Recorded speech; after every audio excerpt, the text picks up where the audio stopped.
بسم الله الرحمن الرحيم إن الحمد لله نحمده ونستعينه ونستغفره ونعوذ بالله من شرور أنفسنا ومن سيئات أعمالنا من يهدي الله فلا مضل له ومن يضلل فلا هادي له وأشهد أن لا إله إلا الله وحده لا شريك له وأشهد أن محمدا عبده ورسوله وبعد فإن خير الحديث كتاب الله وخير الهدي هدي محمد صلى الله عليه وسلم وشر الأمور محدثاتها وكل محدثة بدعة وكل بدعة ضلالة وكل ضلالة في النار وقال عز وجل في القرآن المجيد أعوذ بالله من الشيطان الرجيم بسم الله الرحمن الرحيم يا أيها الذين آمنوا اتقوا الله حق تقاته ولا تموتن إلا وأنتم مسلمون وقال يا أيها الناس اتقوا ربكم الذي خلق من نفس واحدة وخلق منها زوجها وبث منهما رجالا كثيرا ونساء واتقوا الله الذي تسألون به والأرحام إن الله كان عليكم رقيبا وقال يا أيها الذين آمنوا اتقوا الله وقولوا قولا سديدا يصلح لكم أعمالكم ويغفر لكم ذنوبكم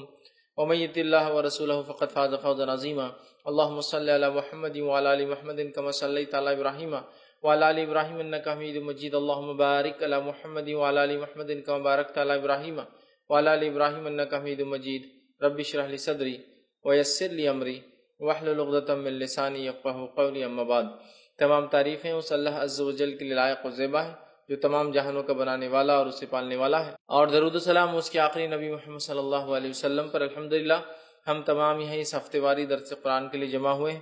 انشاءاللہ العزیز اس مختصر سے وقت میں آپ تمام کے سامنے ایک بڑے ہی اہم عنوان پر روشنی ڈالنے کی کوشش کروں گا، اور وہ میرا عنوان ہوگا انشاءاللہ العزیز نفل نماز کی فضیلت۔ اس لیے کہ عبادات اللہ رب العزت نے مختلف ہمیں دیے ہیں، اور یہ عبادت ظاہر سی بات ہے یہ ہمارے انسان کے نفع کے لیے ہوتی ہے، اور عبادتوں کے کرنے سے اللہ رب العزت خوش ہوتا ہے کہ اس کے بندے کو جو اللہ رب العزت نے کرنے کا حکم دیا ہے جس کو وہ پسند کرتا ہے۔ ظاہر سی بات اللہ تعالیٰ نے ہمیں وہی کام کرنے کا حکم دیا جس کو وہ پسند کرتا ہے، اور انہی کاموں سے روکا ہے جس کو ناپسند کرتا ہے۔ تو لہٰذا بندہ جب وہ کام کرتا ہے جو اس کا رب اس کے لیے پسند کرتا ہے تو اس کا رب اس کے بدلے میں اس کو بہت سارے فائدے دیتا ہے۔ یاد رکھیں، تو گویا عبادت کرنے سے ایک تو اللہ کی رضا حاصل ہوتی ہے اور دوسرا ہمارا اپنا فائدہ ہوتا ہے۔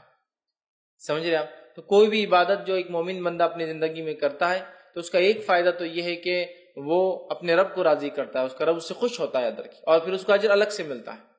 مطلب اللہ رب العزت جس عمل سے خوش ہوتا ہے اگر وہ ہمیں کہہ دیتا یہی کرو تو ہمیں تو کرنا پڑتا ہے، چاہے اجر ملے یا نہ ملے، لیکن ہمیں فائدہ یہ ہوتا ہے کہ ہم اللہ کی عبادت کرتے ہیں اور اس کے ساتھ ساتھ اجر اور فائدہ بھی اٹھاتے ہیں۔ تو لہٰذا ہمیں چاہیے کہ بالخصوص نفل نماز، اس لیے کہ ہم جانتے ہیں اسلام کے اندر جو بنیادیں ہیں، اس کی جو ارکان ہیں، وہ بنیادیں جس کو ہم کہتے ہیں عام زبان میں وہ 5 ہیں۔ سب سے پہلے توحید ہے، اللہ کو ایک ماننا، شہادت جس کو کہتے ہیں، پھر اس کے بعد نماز قائم کرنا ہے نا۔ تو گویا اللہ کو ایک ماننے کے بعد جو سب سے اہم چیز ہے وہ ہے نماز کا قائم کرنا، اور اللہ رب العزت کو یہ بے انتہا پسندیدہ عبادت ہے، یاد رکھیے۔ اس لیے اللہ رب العزت نے اس کی بڑی اہمیت رکھی ہے۔ نماز کی تو ویسے یوں ہی بڑی اہمیت ہے، ہم سب جانتے ہیں کہ سارے اسلام کے ارکان یا احکام جو ہیں ان کا تعلق کہیں نہ کہیں چاند سے ہے۔ مطلب یہ کہ زکوٰۃ دینا ہے تو 1 سال گزر جائے، مطلب چاند 1 سال ہو جائے، 355 دن گزر جائے۔ اسی طرح حج کرنا ہے تو ایام جو دن کا ہم اعتبار مہینے کاؤنٹ کرتے ہیں وہ بھی چاند سے ہوتے ہیں۔ اسی طرح ہم دیکھیں تو عبادتوں کا تعلق چاند سے ہوتا ہے، لیکن نماز ایک ایسی مخصوص عبادت ہے، اس کی فضیلت ہے کہ اس کا تعلق سورج سے ہے۔ معنی یہ کہ جب سورج نکلتا ہے اس سے پہلے ایک نماز پڑھنا ہے، سورج جب بیچ سے ہٹ جاتا ہے تو ایک نماز پڑھنا ہے، ڈوبنے سے کچھ وقت پہلے ایک نماز پڑھنا ہے، ڈوبنے کے بعد ایک پڑھنا ہے، ڈوبنے کے بعد کچھ دیر بعد ایک اور پڑھنا ہے۔ مطلب اس کا تعلق سورج سے ہے نا۔ نماز ایک ایسی اہم عبادت ہے کہ ساری عبادتوں کو بھیجا گیا، روزے کا حکم آیا، اسی طرح زکوٰۃ کا حکم آیا، حج کا حکم آیا، لیکن نماز کو اگر آپ دیکھیں تو یہ بلا کر دی گئی۔ تو یہ بہت اہم ہے، یاد رکھیے۔ تو نماز ویسے ہی بڑی اہم عبادت ہے، لیکن آج میں جس عبادت کے تعلق سے بات کر رہا ہوں وہ نفل نماز ہے۔ مطلب نماز میں وہ نماز جو ہم پر فرض نہیں ہے، اور جو بھی نماز ہم پر فرض نہیں ہے، یاد رکھیے وہ نفل میں شامل ہوتی ہے۔ جو بھی نماز فرض نہیں ہے وہ نفل میں۔ تو لہٰذا ہم اللہ کا قرب حاصل کریں عبادت کے ذریعے، ایک تو اس سے ہم اللہ کے قریب ہوتے ہیں، اور دوسرا فائدہ یہ ہوتا ہے ہمیں اجر اور ثواب ملتا ہے، آخرت کے اعتبار سے بہت ساری خوبیاں اور بھلائیاں مجھے اور آپ کو حاصل ہوتی، یاد رکھیے۔ تو لہٰذا ہم کوشش کریں کہ خوب ڈٹ کر ہم اللہ تعالیٰ کی عبادت کریں، خوب ڈٹ کر، جتنا ہو سکتا ہے، جیسے ہو سکتا ہے اللہ کی عبادت کرنے کی ہم کوشش کریں، اس لیے کہ ہمارا رب اس سے راضی ہوتا ہے ہم سے، اور بہت سارے دوسرے فائدے بھی ہمیں ملتے ہیں۔ تو آئیے آج جو میں آپ کے سامنے بات رکھوں گا وہ ہے نفل نماز کی فضیلت، کہ نفل نماز کے پڑھنے سے کیا فائدے ہوتے ہیں، فضیلت سے آپ بات سمجھیں، اس سے کیا فوائد ملتے ہیں، کیا چیزیں انسان کو حاصل ہوتی ہے دنیاوی اعتبار سے اور اخروی اعتبار سے. ٹھیک ہے، تو آئیے نفل نماز کی کیا فضیلت ہے، اس سے کیا فائدے حاصل ہوتے ہیں، وہ میں آج آپ کے سامنے چند فائدے نفل نماز کے رکھوں گا. لیکن یقیناً یہی فائدے نہیں ہیں، اس کے علاوہ بھی بہت سارے فائدے قرآن اور سنت میں آتے ہیں. جب انسان کسی عبادت کو جو صرف فرض نہیں ہے وہ کرتا ہے، اس کا رب اس سے راضی ہوتا ہے. ٹھیک ہے، تو لہٰذا یہی وہ عبادت نہیں ہے. ٹھیک ہے، مطلب نفل کے صرف یہی فضائل نہیں ہے، اس کے علاوہ بھی نفل کے جو ہے کئی فضائل جو ہے کتاب اور سنت کے اندر آتے ہیں. لیکن اس میں سے کچھ چنندہ فضائل میں آج آپ کے سامنے رکھنے کی انشاءاللہ عزیز جو ہے کوشش کروں گا. تو آئیے اپنے عنوان کو ہم آگے لے کر چلتے ہیں اور چند فضائل دیکھتے ہیں. اس سے پہلے ہم نفل کسے کہتے ہیں وہ دیکھ لیتے ہیں. تو نفل اس کام کو کہتے ہیں جو ایک مسلمان پر فرض نہ ہو. نفل اس کام کو کہتے ہیں جو ایک مسلمان پر فرض نہ ہو اور اپنی خوشی سے اس کام کو وہ انجام دے. سمجھ رہے؟ تو نمازوں کی دو قسم ہوتی ہیں، ایک فرض نماز اور دوسری نفل نماز. اس نفل میں سنت بھی شامل ہے، اس نفل میں سنت موقدہ شامل ہے، اس نفل میں وطر شامل ہے، اس نفل میں چاش، توابین اور جو نماز تہجد اور جتنی نماز سب اس میں شامل ہے. سمجھے آپ بات کو؟ تو نمازوں کی دو ہی قسمیں ہوتی ہیں، فرض اور نفل. نفل کے اندر پھر بہت ساری اقسام ہیں. وہ نفل جو اللہ کے رسول نے کبھی پڑھی اور کبھی چھوڑی وہ سنت بن گئی. وہ نفل جس کو ہمیشہ پڑھا وہ سنت موقدہ بن گئی. سمجھ رہے آپ؟ تو نفل اور فرض. تو وہ نماز جو ہم پر فرض نہیں ہے اور ایک مومن جو ہے پڑھتا ہے تو وہ نفل میں کاؤنٹ ہوتی ہے. پھر اس کے اندر ساری چیزیں آپ وہ کر لیں. اللہ رب العزت نے قرآن میں سورہ بقرہ سورہ نمبر 2 آیت نمبر 184 میں 184 میں اللہ نے فرمایا کہا فمن تطوع خیرا فهو خیر له، کہ اللہ فرماتا کہتا ہے اور جو شخص اپنی خوشی سے زیادہ بھلائی کرے تو اس کے لیے بہتر ہے.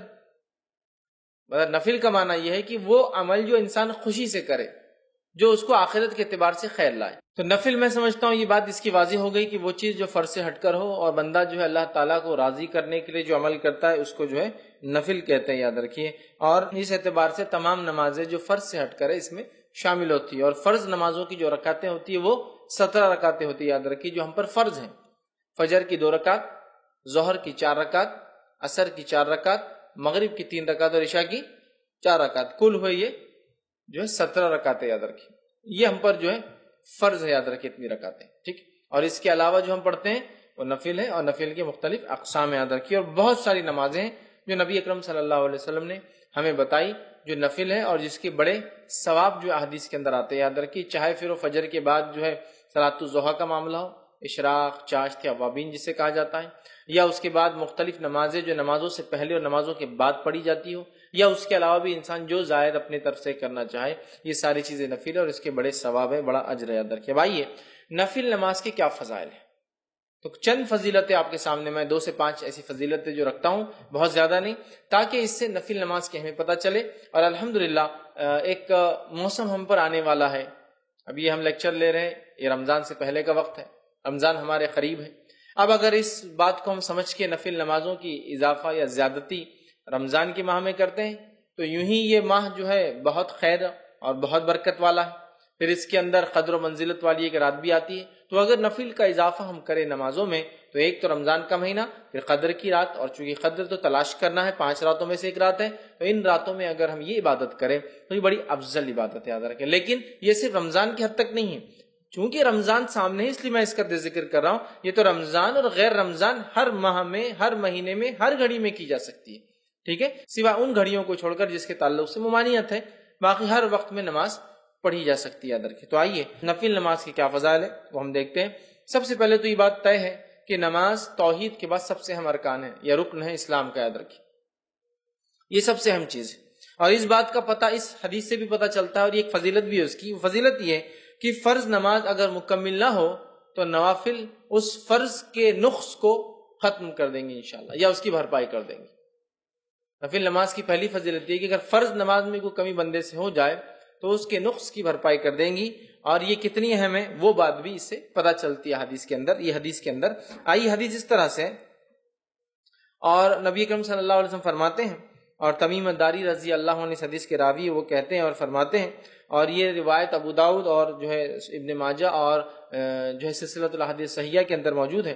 آپ صلی اللہ علیہ وسلم فرماتے روز قیامت بندے سے جس چیز کا سب سے پہلے حساب لیا جائے گا وہ اس کی نماز ہوگی. روز قیامت بندے سے سب سے پہلے جس چیز کا حساب لیا جائے گا وہ اس کی نماز ہوگی. تو اس سے میں سمجھتا ہوں حدیث میں فضیلت کے ساتھ ساتھ نماز کی اہمیت بھی شامل ہے کہ سب سے پہلے حساب روز قیامت جو مجھے اور آپ کو اللہ تعالیٰ کے سامنے دینا ہے وہ حساب کس چیز کا ہوگا؟ صلاح، نماز کا ہونے والا ہے. تو نبی اکرم صلی اللہ علیہ وسلم فرما رہے روز قیامت بندے سے جس چیز کا سب سے پہلے حساب لیا جائے گا وہ اس کی نماز ہوگی. اگر اس نے اسے مکمل کیا ہوگا تو اس کے لیے مکمل لکھ دی جائیں گی، اگر کمپلیٹلی اس نے ادا کیا ہوگا وہ لکھ دی جائیں گی. پھر نبی اکرم صلی اللہ علیہ وسلم فرماتے ہیں اور اگر اس نے اسے مکمل نہیں کیا ہوگا تو اللہ تعالیٰ فرشتوں کو حکم دیں گا ذرا دیکھو میرے بندے نے کوئی نفل نماز بھی پڑھی ہے، ذرا دیکھو میرے بندے نے کیا کوئی نفل نماز بھی پڑھی ہے یا نہیں. ٹھیک ہے، اگر نفل نماز پڑھی ہے تو اس کے ذریعے اس کے فرض نمازوں کو مکمل کر دو. پھر زکوٰۃ کا اور اس کے بعد تمام اعمال کا بھی حساب اسی طرح سے لیا جائے گا. اور نماز اور نفل نماز کی فضیلت میں جو پہلی بات آ رہی ہے وہ یہ ہے کہ روز قیامت سب سے پہلے حساب فرض نمازوں کا ہونے والا ہے.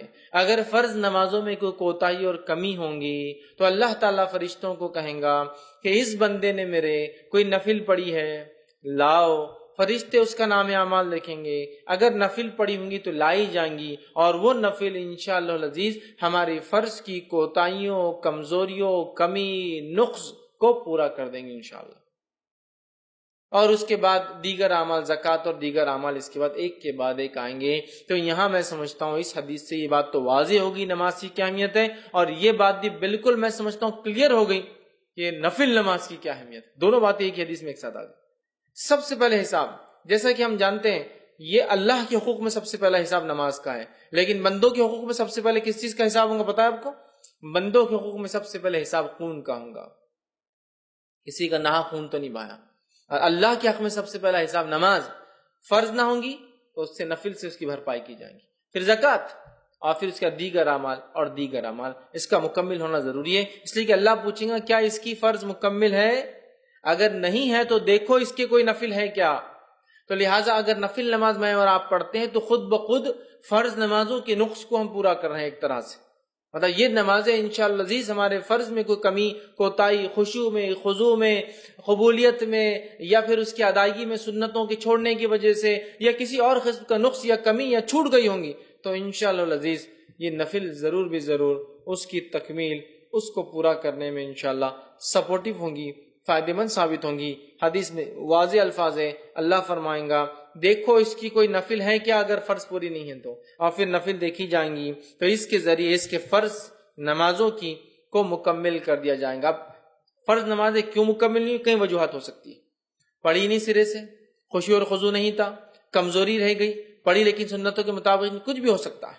تو یہ نفل انشاءاللہ عزیز اس نماز کی تکمیل کے لیے ہمارے کام آئیں گی. تو اس بات کو ہم ذہن میں رکھیں اور خوب سے خوب نفل ادا کریں، اس نیت سے نہیں کہ فرض چھوٹ جائے تو وہ ہو جائیں گے، اس لیے کہ اللہ ہم سے راضی ہو. اور ساتھ میں ایک اور بینیفٹ، فائدہ، کہ اگر ہم سے کوئی فرض چھوٹ گیا ہوگا تو اللہ تعالیٰ اس کے ذریعے اس فرض کی بھرپائی کر دیں گے. یاد رکھیں کتنی اہم بات ہے، یاد رکھیں. تو لہٰذا نفل نماز کی پہلی فضیلت یہ ہے کہ فرض نمازوں میں اگر کوئی کوتاہی کمزوری رہ جائیں گی انشاءاللہ ہماری تو یہ نفل نمازوں کے ذریعے اس کو ہم پورا کر سکتے ہیں. یاد رکھیں. ٹھیک ہے، آئیے نفل نماز کی دوسری فضیلت جو ہے، نماز نفل کے ذریعے درجات بلند ہوتے ہیں اور گناہ مٹا دیے جاتے ہیں.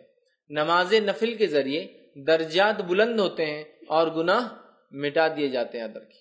تو نفل نماز جو انسان پڑھتا ہے اس کے درجات بلند ہوتے ہیں اور اس کے گناہ مٹا دیے جاتے ہیں. ایک ہی حدیث میں دو فضائل آ رہے ہیں کہ نماز نفل پڑھنے سے درجات کی بلندی، گناہوں کی معافی.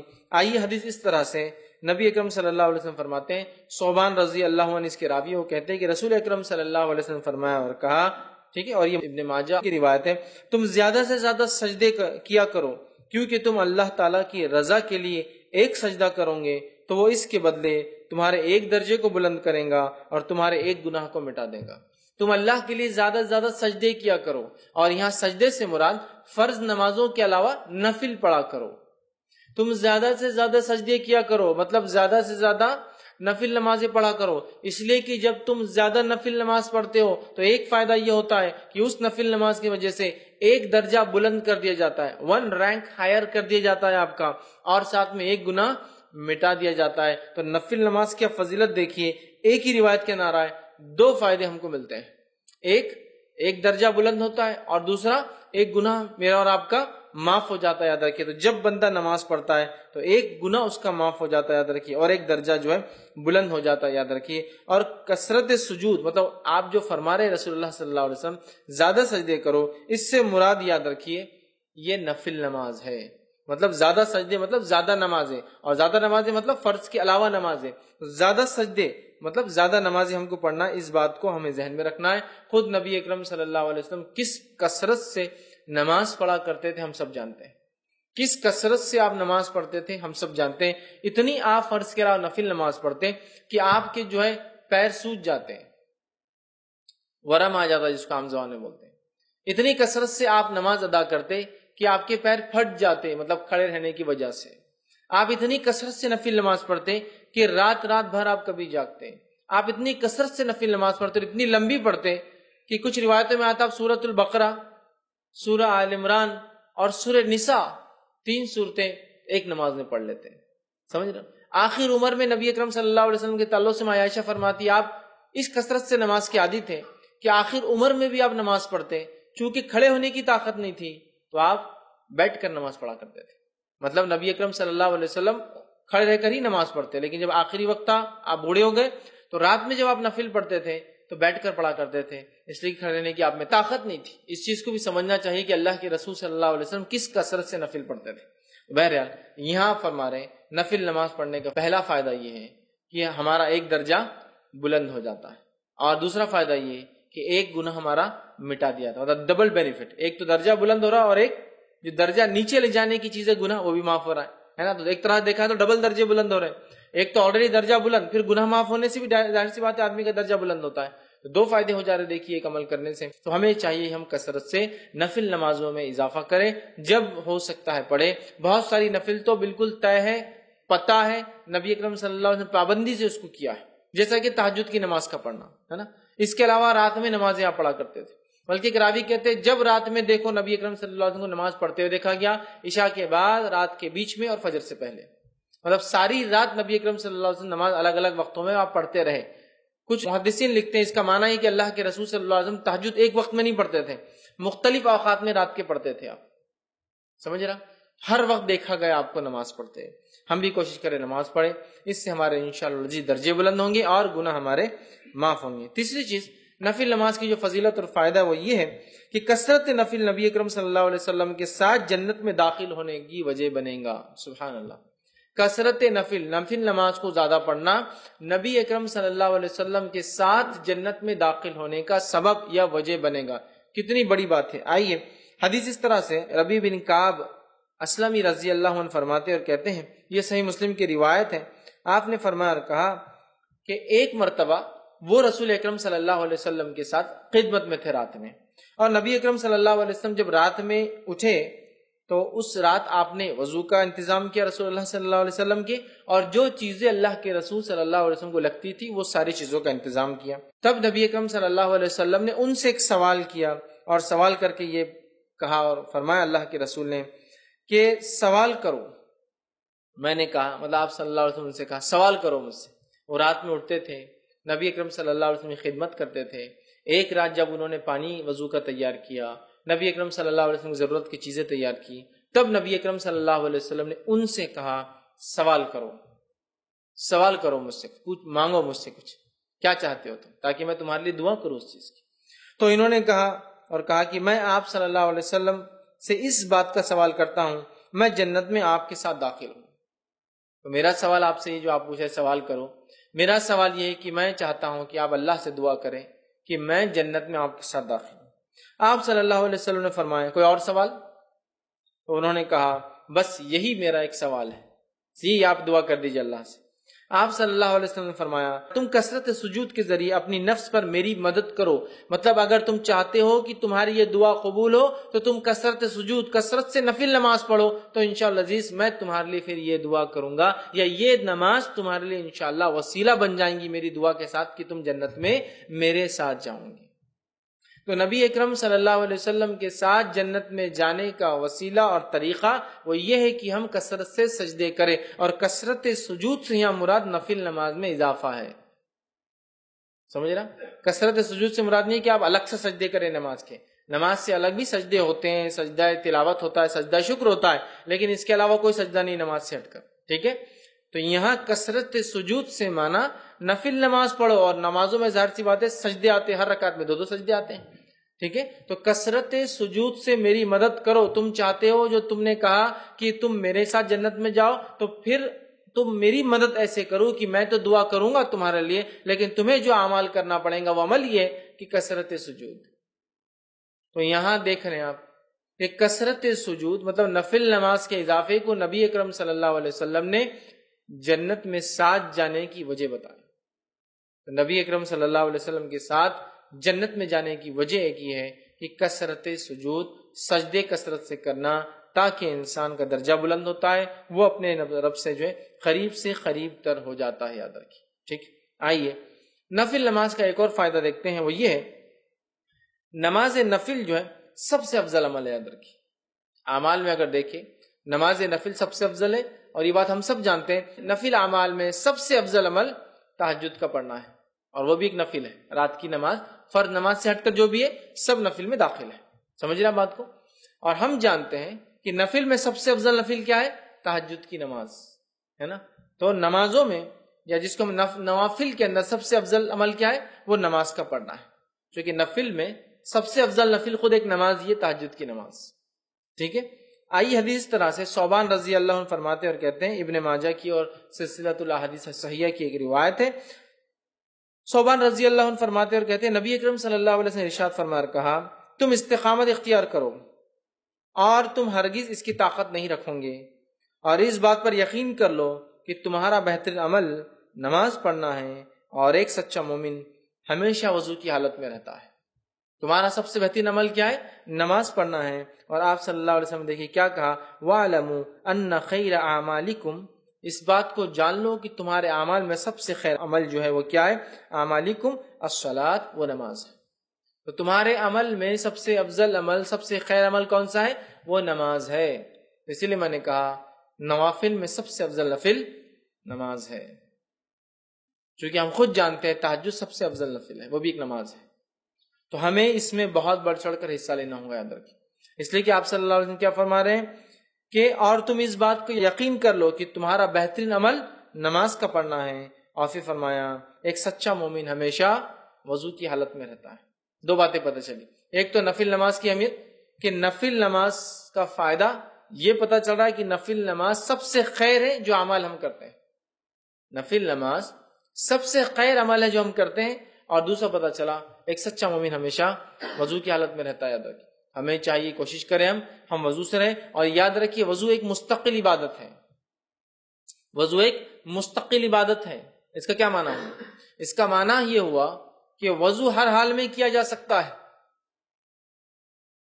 یہ الگ بات ہے کہ کچھ وضو سے نماز نہیں پڑھی جائیں گی کیونکہ آپ اس حالت میں ہوتے کہ نماز پڑھی جائے، کیونکہ آپ کو غسل نہیں ہے، لیکن اس حالت میں وضو کیا جائے گا کیونکہ وضو ایک مستقل عبادت ہے۔ اس کی دلیل نبی اکرم صلی اللہ علیہ وسلم کے تعلق سے آتا ہے کہ نبی اکرم صلی اللہ علیہ وسلم جب جنوبی حالت میں ہوتے آپ پر غسل واجب ہوتا، اور اس کے بعد آپ نہاتے نہیں لیکن صبح اٹھ کے نہانے والے ہوتے، تو آپ وضو کر کے سوتے۔ اگر وضو خالی نماز کے لیے خاص ہوتا، الگ سے عبادت نہیں ہوتی، تو آپ صلی اللہ علیہ وسلم وضو کرنے کی کیا ضرورت ہے سونے سے پہلے؟ اسی طرح آپ صلی اللہ علیہ وسلم دیکھا گیا کہ آپ جنوبی حالت میں ہوتے اور کچھ کھانا پینا چاہتے تو آپ وضو کرتے اور پھر کچھ کھاتے اور پیتے۔ اسی طرح آپ جنوبی حالت میں ہوتے اور صبح فجر میں اٹھ کے غسل لینا چاہتے تو آپ وضو کر کر سوتے۔ تو جب ایک انسان کو غسل ہی نہیں ہے پھر بھی وضو کیا جا رہا ہے، اس کا مطلب وضو ایک مستقل عبادت ہے، ٹھیک ہے؟ تو کہا سچا مومن ہمیشہ وضو سے رہتا ہے۔ تو یہ ایک مومن کے سچا ہونے کی علامت ہے کہ بغیر وضو کے وہ نہیں رہتا ہے، اور باوضو رہنے کے کیا فائدے؟ میں سمجھتا ہوں آپ سب جانتے ہیں، انشاءاللہ پھر کئی موقع ملا تو وضو کے کیا فائدے ہم دیکھیں گے، لیکن یہ بڑی اہم چیز ہے، یاد رکھیے وضو، سچا مومن وضو سے رہتا ہے، اور تمہارے اعمال میں خیر عمل نماز ہے۔ ظاہر سی بات ہے، نفل کی بات ہو رہی ہے، فرض تو فرض ہی ہے، اس کو بولنے کی ضرورت ہی نہیں، اور خیر جب یہاں کہا جا رہا تو فرض کے بعد ہے، نہیں تو آپ سمجھیں گے فرض سے بھی آگے جا رہی ہے نفل، نہیں، بہت سے لوگ ایسا غلط بھی کرتے ہیں، بہت ساری باتوں کو جو حدیث میں نفل کے تعلق سے آتا ہے سمجھتے ہیں نفل اتنا آگے کہ فرض ان کو پھیکا نظر آتا ہے، ایسا نہیں ہے، یہ تمام چیزیں جو نوافل کی بات تذکرہ ہو رہا ہے یہ سب فرض کے بعد ہے، جیسا صدقات کے بڑے ثواب ہے لیکن یہ زکوٰۃ کے بعد ہے، زکوٰۃ فرض ہے، ٹھیک ہے، عمرے کے بڑے فائدے لیکن حج کے بعد ہے، سمجھے آپ؟ تو یہ فرائض کی بات ہے، نوافل کے بڑے فائدے نماز پڑھنے کے لیکن فرض کے بعد، نہیں تو کوئی پتہ چلا فرض ہی نہیں پڑھا اور نوافل پورے ادا کرا چکے، اس کو فضیلتیں پتہ چل رہی، قبول نہیں ہوں گی یاد رکھیں جب تک فرض نہیں ہوتا، ٹھیک۔ اسی طرح نفل کا گھر میں پڑھنا گھر میں برکت لانے کا باعث ہوتا ہے۔ بہت سارے لوگ بولتے ہیں تنگ دستی ہے، پریشانی ہے نا، برے حال ہے، برکت نہیں ہے، برکت چھن گئی، وقت کی برکت، کھانے کی برکت، اولاد کی برکت، ہر چیز کی برکت چھن گئی ہے، یہ چیز کی گارنٹی، یہ چیز کی گواہی تو ہم سب دیں گے، آج برکتیں چھن گئی ہیں، بہت ساری برکت، یاد رکھیے۔ تو ہمیں کیا کرنا ہے، اس بات کو سمجھنا ہے کہ نفل نماز گھر میں برکت لانے کا ایک ذریعہ ہے۔ آئیے حدیث اس طرح سے کہ نبی اکرم صلی اللہ علیہ وسلم فرماتے ہیں، صحیح مسلم کی روایت ہے، اور جابر رضی اللہ عنہ حدیث کے راوی فرماتے ہیں اور کہتے ہیں، تم میں سے، آپ صلی اللہ علیہ وسلم فرمایا، وہ کہتے ہیں آپ صلی اللہ علیہ وسلم فرمایا، تم میں سے کوئی شخص جب مسجد میں نماز پڑھے تو اپنی نماز کا کچھ حصہ اپنے گھر کے لیے بھی رکھے، کیونکہ گھر میں کچھ نماز ادا کرنے سے اللہ تعالیٰ گھر میں خیر و بھلائی کو لاتا ہے، خیر کو لاتا ہے، برکت کو لاتا ہے۔ آپ سن کیا فرما رہے ہیں، تم میں سے ہر شخص پوری نماز یہاں نہ پڑھ لے، کچھ نماز کو باقی رکھے، اور کہاں جا کے پڑھے، گھر جا کے پڑھے۔ یہ کس کو کہا جا رہا ہے، مردوں کو، عورتیں تو گھر میں نماز عورتیں گھر میں ہی پڑھتی ہیں عموماً، لیکن مردوں سے کہا جا رہا ہے تم میں سے کوئی شخص پوری نماز یہاں نہ پڑھے، اور اگر کوئی عورت ہمیشہ مسجد جا کے نماز پڑھتی ہے تو اس کے لیے بھی بات ہو جائیں گی، پھر بہت سارے علاقوں ملکوں میں مسجد میں بالکل نظم ہوتا ہے، اس کے لیے بات ہوگی کہ پوری نماز سے مراد فرض نماز کے علاوہ جو نمازیں پڑھتے ہو ان نمازوں کو پورا مسجد میں نہ پڑھا کرو، کچھ باقی رہنے دیا کرو، اور کہاں پڑھو، جا کر گھر جا کر پڑھا کرو۔ اور فرمایا اس لیے کہ گھر میں یہ خیر اور بھلائی لانے کا سبب بنتی ہے یہ نماز، تو گھر میں خیر اور بھلائی آتی ہے۔ اب ان لوگوں کے گھر کا کیا لوں گا جو نہ فرض پڑھتے ہیں، تو نفل تو بات کی بات ہوئی نا۔ بہت سارے لوگ بتاتے ہیں خیر اور برکت سے وہ محروم ہو چکے ہیں، اس لیے ہم خیر و برکت سے محروم ہو چکے ہیں کہ نماز جیسے افضل عمل کو ہم بالکل دھڑلے سے جو ہے چھوڑ رہے ہیں، نفل تو وہ پڑھیں گا نا جو فرض پڑھتا ہے۔ تو آج فرض کا کیا حال ہے، کتنے فرض مسلمان نماز پڑھ رہے ہیں مجھے بتانے کی بہرحال ضرورت نہیں ہے۔ زیادہ سے زیادہ جو نماز سب سے زیادہ دن میں پڑھی جاتی ہے، جو مردوں کا حال ہے، عورتوں کا نہیں جانتا ہوں میں، مردوں کا حال ہے وہی مغرب کی نماز پڑھی جاتی ہے، کیونکہ مسجد بھری ہوتی ہے، اس سے اندازہ ہو جاتا ہے کہ مغرب سب سے زیادہ پڑھی جاتی ہے۔ کیوں مغرب پڑھتے؟ شاید اس لیے کہ اذان کے بعد وقت کم ہوتا ہے تو شیطان کو موقع نہیں ملتا شاید بہکانے کا، فوراً وضو کیا اور نماز ہو گئی۔ اس کے علاوہ نمازوں میں آپ کو لوگ اتنی تعداد میں نظر نہیں آئیں گے، سب سے کم فجر میں، اس کے بعد تھوڑی تعداد ظہر میں آپ کو ملیں گی، اس کے بعد گرمی اگر زیادہ ہے تو عصر میں کم ملیں گی، اور گرمی اگر کم ہے تو عصر میں بھی تھوڑی اور بڑھ جائیں گی تعداد، اور مغرب میں سب سے زیادہ، اور عشاء کے اندر پڑھ لیا نہیں پڑھ لیا۔ عشاء اور فجر کا حال عموماً کبھی کبھار ایک جیسا ہوتا ہے، سوائے بازاروں کو چھوڑ کے، بازاروں میں عشاء میں بھی کافی لوگ ہوتے ہیں چونکہ وہاں سارے لوگ جمع ہوتے ہیں، لیکن عموماً اکثر علاقوں میں جہاں آبادیاں نہیں ہیں عشاء اور فجر کا حال کچھ ایک جیسے ہی نظر آتا ہے، تھوڑی تھوڑی پبلک، بس تھوڑے بہت، جیسا جو محلوں کے اندر مسجدیں ہیں فجر میں 10-15 تو عشاء میں بھی 10-15، یہ حال ہے۔ تو اندازہ لگائیے کتنے بڑے خیر سے محروم ہے۔ جب نفل خیر لا سکتا ہے تو فرض کیا کیا لاتا ہوں گا، فرض تو پھر فرض ہی ہے نا۔ جب اگر نماز جو نفل ہے وہ اتنا کچھ لا سکتی ہے تو جو فرض ہے وہ کیا کچھ نہیں لا سکتی، اس بات کو یاد رکھیں۔ میرا ایک پورا اس پر عنوان تھا نماز کی اہمیت، اور اس میں میں نے نماز کو پڑھنے کے فائدے اور چھوڑنے کے سارے نقصانات گنوائے ہیں۔ بہرحال نماز بہت بہت بہت بہت افضل چیز ہے، یاد رکھیے اسے نہیں چھوڑنا چاہیے۔ اور یہاں اللہ کے رسول صلی اللہ علیہ وسلم فرما رہے کچھ حصہ گھر میں پڑھ لیا کرو، اس لیے کہ صحابہ اکثر پوری نمازیں پھر مسجد نبوی میں پڑھ لے رہے تھے۔ جب اللہ کے رسول نے یہ بات بیان کی تو صحابہ نے پھر اپنے گھروں میں بھی نماز کو پڑھنا شروع کیا، اور نفل مراد ایسے یاد رکھی، فرض نہیں یاد رکھی، ٹھیک۔ اسی طرح ایک اور روایت میں آتا ہے، یہ روایت جو ہے صحیح مسلم کی ہے، اور اس میں جو ہے زید بن ثابت رضی اللہ عنہ فرماتے اور کہتے ہیں کہ نبی کریم صلی اللہ علیہ وسلم نے ارشاد فرما کہا، اے لوگو تم اپنے گھروں میں بھی نماز پڑھا کرو، مطلب نفل نماز، کیونکہ آدمی کی سب سے افضل نماز وہ ہے جسے وہ اپنے گھر میں ادا کرتا ہے، سوائے فرض نماز کی. آدمی کی سب سے افضل نماز وہ ہے، آدمی کی سب سے افضل نماز وہ ہے جو وہ گھر میں پڑھتا ہے سوائے فرض کے. فرض نہیں، فرض تو مسجد میں پڑھنا ہم پر فرض ہے، سوائے بیمار ہو، مسافر ہو، مسجد نہ ملے، وہ مستثنا ایکسیپشنل کیسز. لیکن فرض نماز تو مسجد میں باجماعت ہی پڑھنا ہے. لیکن فرض کے علاوہ جو سب سے بہترین نماز ہے جو انسان پڑھتا ہے، سب سے افضل ہے، وہ ہے جو ایک انسان اپنے گھر میں پڑھتا ہے. مطلب ایک مرد فرض نماز پڑھے مسجد میں، اس کے بعد گھر آئے اور نفل ادا کرے، یہ سب سے افضل ہے. جیسا عورت کی سب سے افضل نماز وہ ہے جو گھر کے اندر، اور گھر کے اندر بھی سب سے اندر کے کمرے میں ہو. سمجھ رہے ہیں؟ فرض کے لیے کہا گیا. ویسے عورتیں مسجد میں فرض پڑھ سکتی ہے، اس میں کوئی ممانعت، کوئی روک نہیں ہے، لیکن سب سے افضل وہ ہے جو گھر کے اندر اور اس کے اندر کے کمرے میں فرض پڑھی جائے. تو مرد کے لیے فرض نماز مسجد میں پڑھنا ہے، لیکن اس کی افضل نماز وہ ہے جو گھر میں نفل پڑھتا ہے وہ. تو لہٰذا مردوں کو چاہیے، اگر گھر سے قریب نماز پڑھتے ہو، چلیے بھائی ظہر اور عصر اور مغرب میں تو ہم باہر ہوتے ہیں، تجارت کاروبار میں ہوتے ہیں، عشاء میں اگر آتے ہو تو کم از کم عشاء کی تو پڑھیے آ کے، جو فرض ہوگی عشاء کی مسجد میں، یا عشاء کو جانے سے پہلے، عشاء سے پہلے کی 4 گھر میں پڑھ کے جائیے. عشاء مسجد میں پڑھی آپ نے، واپس آ کے گھر میں پڑھی باقی نماز، سب سے افضل ہے ادھر. لیکن کوئی ضروری نہیں ہے، اگر لگتا ہے گھر جانے سے چھوٹنے کے چانس ہے، لوگ آئے ہوئے، ایک الگ شکل ہے، لیکن کوشش کرنا چاہیے، اس لیے کہ انسان کی سب سے افضل نماز وہ ہے جو وہ گھر پڑھتا ہے. مطلب ایک مرد کی سب سے افضل نماز گھر میں پڑھتا ہے سوائے فرض نماز کے. فرض اس میں انکلوڈیڈ نہیں ہے، فرض تو مسجد میں ہی پڑھنا ہے. ٹھیک ہے؟ تو لہٰذا ہم کوشش کریں نماز کا کچھ حصہ نفل ضرور ہم گھر میں پڑھیں، چاہے نماز کو جانے سے پہلے والے ہوں، یا نماز کو جانے کے بعد ہو، یا اس کے علاوہ کوئی نفل نماز ہو. اور اس کا فائدہ یہ کہ بچے بھی دیکھ کر نماز سیکھتے ہیں اپنے مردوں سے. ماؤں کو تو دیکھتے ہیں، والد کو بھی دیکھیں گے، اس بہانے مردوں کو بھی دیکھیں گے.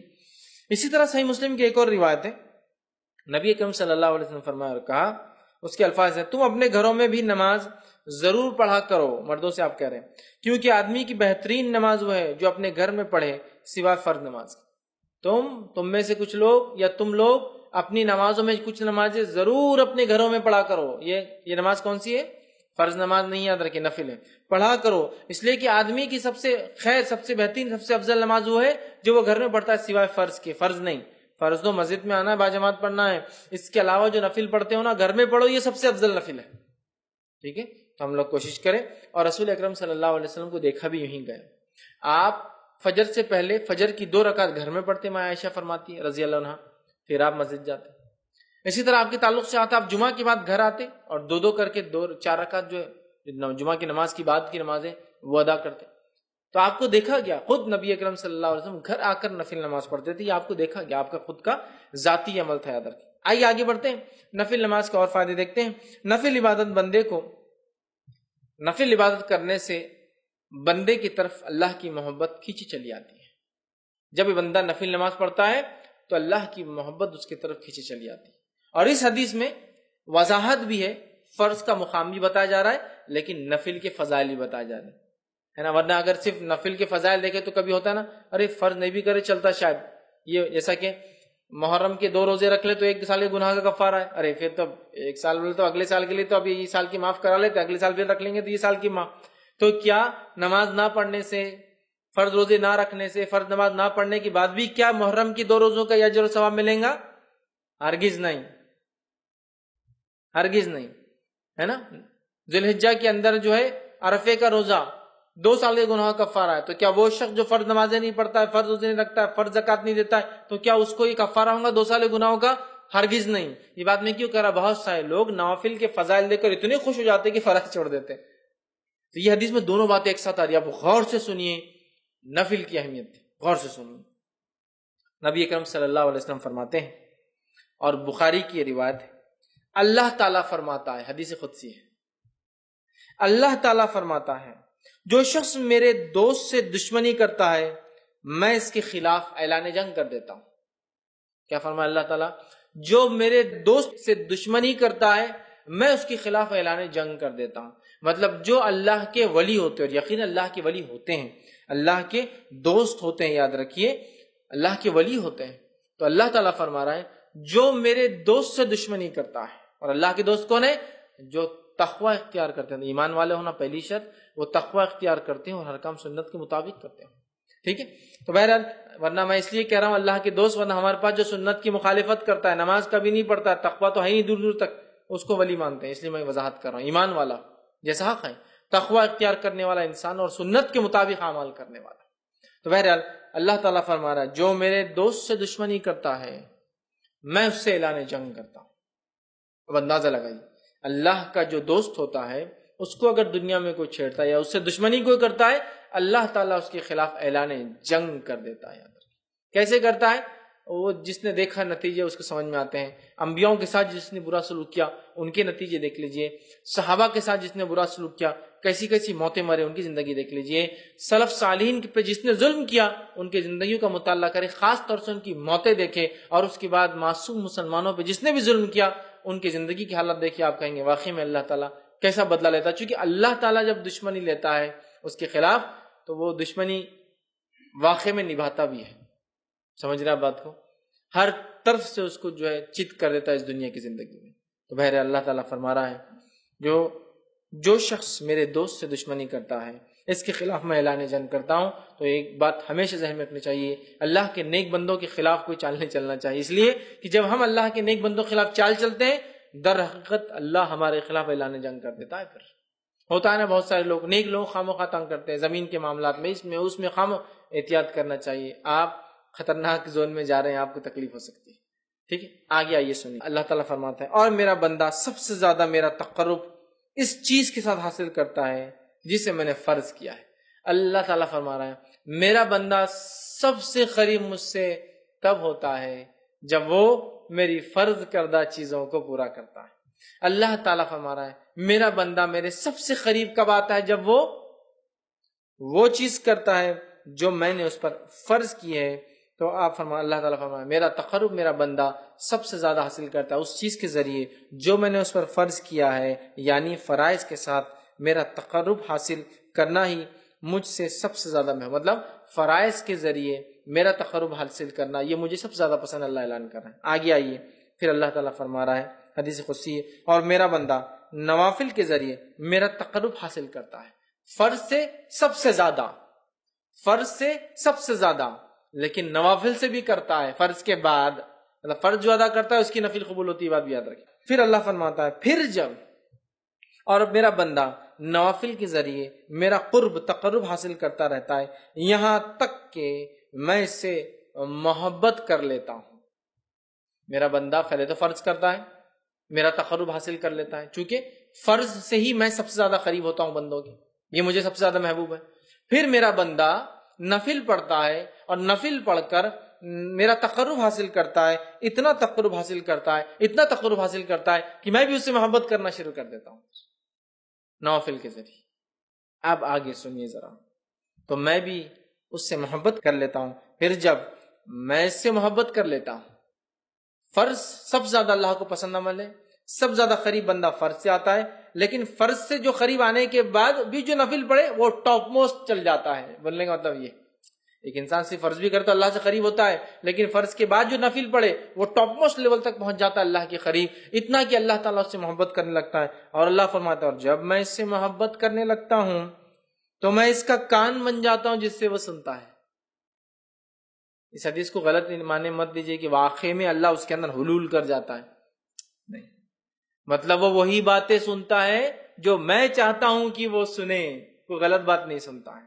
اللہ فرماتا ہے میں اس کا کان بن جاتا ہوں جس سے وہ سنتا ہے، اس کی آنکھ بن جاتا ہوں جس سے وہ دیکھتا ہے، اس کی آنکھ بن جاتا ہوں جس سے وہ دیکھتا ہے. عثمان ابن عفان رضی اللہ عنہ فرمایا کرتے تھے کہ مومن کی فراست اس کی نظروں سے بچا کرو، اس لیے کہ مومن جو ہوتا ہے نا اس کی آنکھوں سے چیزوں کو پہچان لیتا ہے. بہت سارے سلف کے واقعات ہیں، لوگوں کو چہروں کو ان کی حالت دیکھ کر پہچان لیتے تھے کیا پرابلمس ہیں، اس لیے نہیں کہ ان کو غائب کرتا نعوذ باللہ، لیکن اللہ تعالیٰ نے ان کو وہ صلاحیت دے دی تھی. ہوتا ہے نا لوگ بولتے رہے ایک ڈاکٹر ہے ہاتھ لگا دے تشخیص کر لیتا ہے، چہرہ دیکھتے انہوں نے پہچان لیا کیا ہوگا، یا سوال کرتے دیکھو جواب وہی آیا جو سوال تھا حالانکہ اس میں یہ بات نہیں کہی گئی تھی. یہ ساری چیزیں ہوتی ہیں. ٹھیک ہے، تو یہاں دیکھیے اللہ کے رسول صلی اللہ علیہ وسلم کیا فرما رہے ہیں کہ اللہ تعالیٰ فرما رہا ہے میں اس کی آنکھ بن جاتا ہوں جس سے وہ دیکھتا ہے، اس کا ہاتھ بن جاتا ہوں جس کے ذریعے وہ پکڑتا ہے. مطلب وہی دیکھتا ہے جو اللہ چاہتا ہے، وہی سنتا ہے جو اللہ چاہتا ہے، وہی پکڑتا ہے جو اللہ چاہتا ہے۔ مطلب مومن ہر وہ کام نفل کے ذریعے اللہ سے محبت حاصل کر کے اللہ اس کے ریٹرن میں اس کو ہر وہ چیز کرواتا ہے جو اس کا رب اس سے صرف پسند کرتا ہے، اس کے علاوہ نہ کچھ سنتا ہے، نہ کچھ دیکھتا ہے، نہ کچھ پکڑتا ہے۔ تو میں اس کا ہاتھ بن جاتا ہوں جس کے ذریعے وہ پکڑتا ہے، اور اس کا پاؤں بن جاتا ہوں جس کے ذریعے وہ چلتا ہے۔ مطلب مومن چلیں گا بھی تو اب سیدھے راستے پر، چونکہ اب وہ غلط راستے پر نہیں جائیں گا، چونکہ نفل کے ذریعے وہ اللہ کی محبت حاصل کر چکا ہے۔ اللہ کی محبت جو بندہ حاصل کر لیتا ہے، اس کا رب کا فضل اس پہ یہ ہوتا ہے کہ ہر وہ کام کرتا ہے جو اس کا رب چاہتا ہے، اس کے علاوہ وہ کچھ نہیں کرتا۔ یہاں جو ہے اس سے وہ چلتا ہے، ان تمام اعضاء کو اپنی اطاعت میں لگا دیتا ہے، اور اگر وہ مجھ سے سوال کرتا ہے تو میں ضرور بھی ضرور اس کو عطا کرتا ہوں۔ اگر وہ مجھ سے سوال کرتا ہے تو میں ضرور بھی ضرور اس کو عطا کرتا ہوں۔ معلوم؟ ضرور بھی ضرور عطا کرتا ہوں اگر وہ مجھ سے سوال کرتا ہے۔ کون سا بندہ؟ فرائض کے بعد نفل کا اہتمام کر کے رب سے محبت حاصل کر لینے والا بندہ، دیکھتا ہے تو وہی جو اس کا رب چاہتا ہے، سنتا ہے وہی جو اس کا رب چاہتا ہے، پکڑتا ہے وہی جو اس کا رب چاہتا ہے، چلتا ہے اسی راہ پر جس پہ رب چاہتا ہے، اور جب وہ مانگتا ہے تو اس کا رب اس کی جو ہے ضرور بھی ضرور اس کو عطا کر دیتا ہے۔ اور اگر وہ میری پناہ طلب کرے تو میں یقیناً اس کو پناہ دے دیتا ہوں۔ اور اگر وہ میری پناہ طلب کرتا ہے، دعاؤں میں خاص دعا یاد رکھی، پناہ مانگنا مصیبت کے وقت، تو اگر وہ میری پناہ مانگتا ہے تو میں اسے پناہ دے دیتا ہوں اپنی طرف سے۔ سبحان اللہ، کتنے بڑے بڑے فضائل ہے نفل کو ادا کرنے کی، کتنے بڑے بڑے فضائل، اندازہ لگائیے، ہے نا۔ اللہ کو سب سے زیادہ محبوب عمل لیکن کون سا ہے؟ فرض ہے، یاد رکھیے، فرض نماز، مال میں فرض عبادت زکوٰۃ، ہے نا۔ اس کے بعد اللہ تعالیٰ نے رمضان کے 1 مہینے کے روزے، اس کے بعد حج، سب سے زیادہ محبوب عمل۔ اس کے بعد یہ کرنے کے بعد بندہ نفل کے اندر دوڑتا ہے، آگے بڑھتا ہے۔ فرض نماز کے بعد نفل نماز، فرض زکوٰۃ کے بعد نفلی زکوٰۃ، فرض روزوں کے بعد نفلی روزے، فرض حج کے بعد نفلی عمرے، نفلی حج بولتے ہیں اس کو حج صغیر، چھوٹا حج، وہ کرتا ہے تو اللہ سے اتنا قریب ہوتا ہے کہ اللہ محبت کرنے لگتا ہے۔ جب اللہ محبت کرنے لگتا ہے تو وہ جو دیکھتا ہے وہ جو اس کا رب چاہتا ہے، وہی سنتا ہے جو اس کا رب چاہتا ہے، وہی اس کے ہاتھ پکڑتے اس کا رب چاہتا ہے، اسی راہ پر چلتا ہے، قدم چلتے ہیں جو اس کا رب چاہتا ہے۔ اور پھر جب اپنے رب سے مانگتا ہے، اس کا رب اس کو پورا، اس کی دعاؤں کو پورا کرتا ہے۔ اور جب وہ پناہ طلب کرتا ہے تو اللہ تعالیٰ اس کو پناہ عطا کر دیتا ہے۔ میں سمجھتا ہوں بہت بڑے بڑے فضائل، بخاری کی روایت تھی، ہمیں پتہ چلے اس کے اندر کہ نفلی نماز کے ادا کرنے سے جو ہوتے ہیں، جس میں سب سے اہم چیز جو پتہ چلی وہ یہ ہے کہ بندہ اللہ سے قریب ہو جاتا ہے، اتنا قریب کہ ہر چیز جو اس کا رب چاہتا ہے وہی وہ کرتا ہے، اس سے ہٹ کر نہ کوئی چیز سنتا ہے، نہ دیکھتا ہے، نہ پکڑتا ہے، نہ اس راہ پر چلتا ہے۔ ہم میں ہر شخص چاہتا ہے ہم نیک بنے، اور پتہ نہیں لوگوں نے ولایت حاصل کرنے کی کون کون سے ذریعے بنا لیے، اور یہ اللہ کے ولی ہے، چونکہ شروع میں اللہ نے کیا کہہ دیا کہ اللہ کے رسول فرماتے ہیں، اللہ تعالیٰ فرماتے جو شخص میرے دوست سے دشمنی کرتا ہے میں اس سے اعلان جنگ کرتا ہوں۔ اور پھر آگے اس کی بات صفت دوست کون ہے؟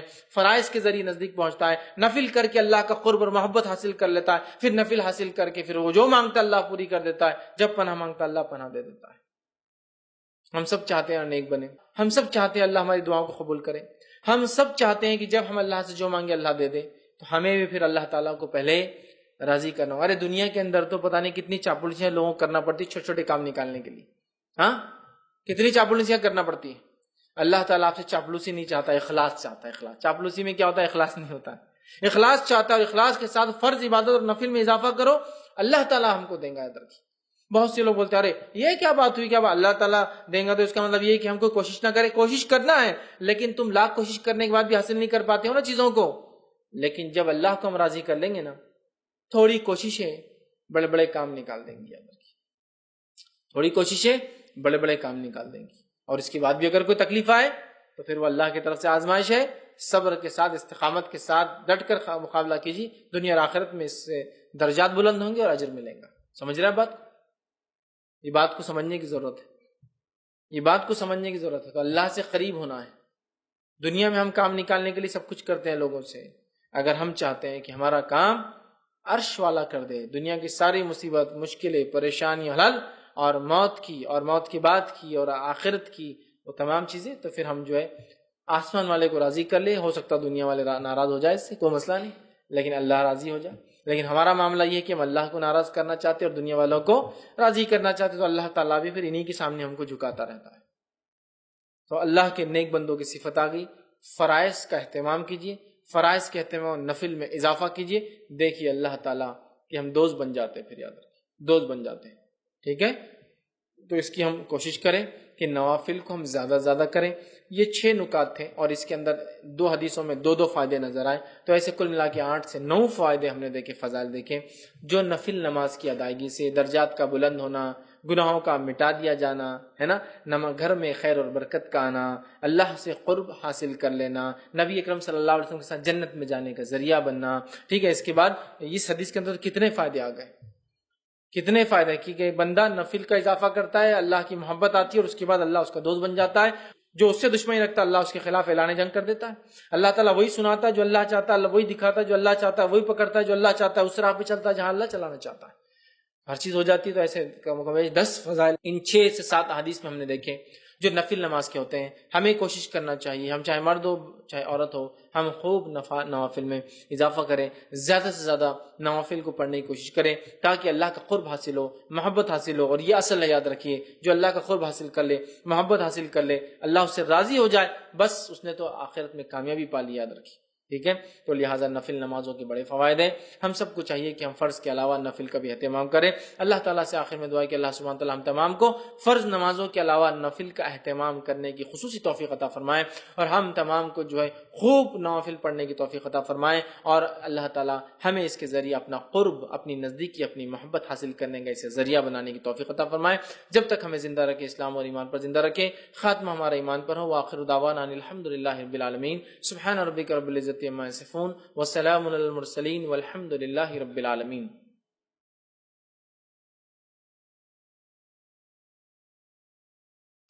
بسم اللہ الرحمن الرحیم. الحمد للہ رب العالمین والصلاة والسلام علی خاتم النبیین والمرسلین. رب اشرح لی صدری ویسر لی امری واحلل عقدۃ من لسانی یفقہوا قولی. اما بعد. جی السلام علیکم فیض. یہ تراویح کی نماز پڑھے بعد یہ تہجد کی نماز کیا نیت سے پڑھی جائیں گی پھر بعد میں؟ اس کے بھائی نے ایک سوال کیا کہ تراویح کی نماز پڑھنے کے بعد کیا وہ تہجد کی نماز پڑھ سکتے ہیں؟ تو دیکھیے، اصل تو یہ ہے کہ رمضان کا مہینہ ہے، آپ چاہ رہے ہوں گے کہ بھائی اضافی عمل کرو، نماز پڑھو، نوافل میں اضافہ کرو. تو جب آپ عشاء کے بعد تراویح پڑھتے ہیں تو اس کو نفل نیت سے آپ پڑھیے، نفل نماز پڑھ رہے ہیں، اور اس کے بعد رات میں آپ جب تہجد کو اٹھے تو تہجد کی نیت سے پڑھے پھر اس کو.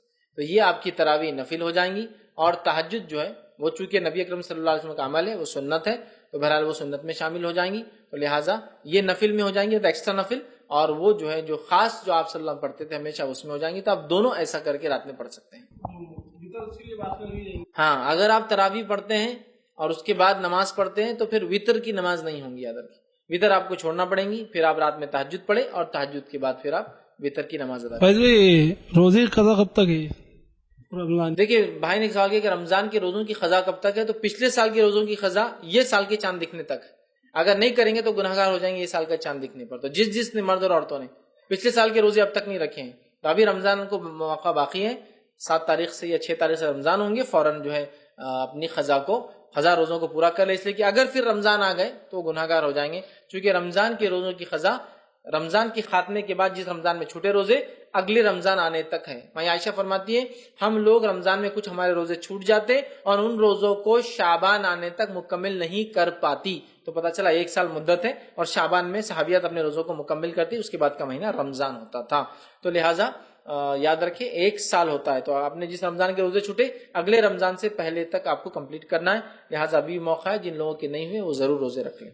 کسی نے سوال کیا کہ درس میں 1 سال 2 سال والے بچوں کی ماں نہیں آ سکتی ہے کیونکہ جب سے بچے شور کرتے ہیں تو سب کو ڈسٹرب ہوتا ہے اور وہ اسے کہتے ہیں کہ اتنے چھوٹے بچوں کو لے کے آنا ہی کیوں، انہیں لے کے چلے جاؤ. تو دیکھیے، سب سے پہلی چیز تو یہ کہ اسلامک ریسرچ سینٹر کے ہمارے آفیشیل اعتبار سے ہم کسی کو یہ نہیں بولتے کہ بچے نہیں لانا یا لانا. جس پروگرام میں ہم بچوں کو نہیں لانا بولتے ہیں وہاں پہلے سے اعلان کریں. جیسا جو ہمارے کیمپس ہوتے ہیں، کیمپس میں ہم سختی سے بچوں کا وہ کرتے ہیں کہ بچے نہیں ہوں گے، چونکہ کیمپس ایک الگ چیز ہوتا ہے. لیکن بہرحال سنڈے درس کے اندر کوئی ایسا اعلان نہیں ہے کہ آپ بچوں کو نہ لائیں. لیکن ظاہر سی بات ہے اگر آپ بچے کو لاتے اور روتا ہے تو پھر ٹیک کیئر کرنے کی ذمہ داری آپ لے کہ دوسروں کو ڈسٹرب نہ ہو. ورنہ بہت سی بار یہ دیکھا گیا کہ کچھ عورتیں آ جاتی بچوں کو لاتی ہے اور بچوں کو پبلک پہ چھوڑ دیتی ہے، مطلب آتے شوٹ چلو جاؤ کیا کرنا ہے، اور خود بیٹھے ہوئے ہیں۔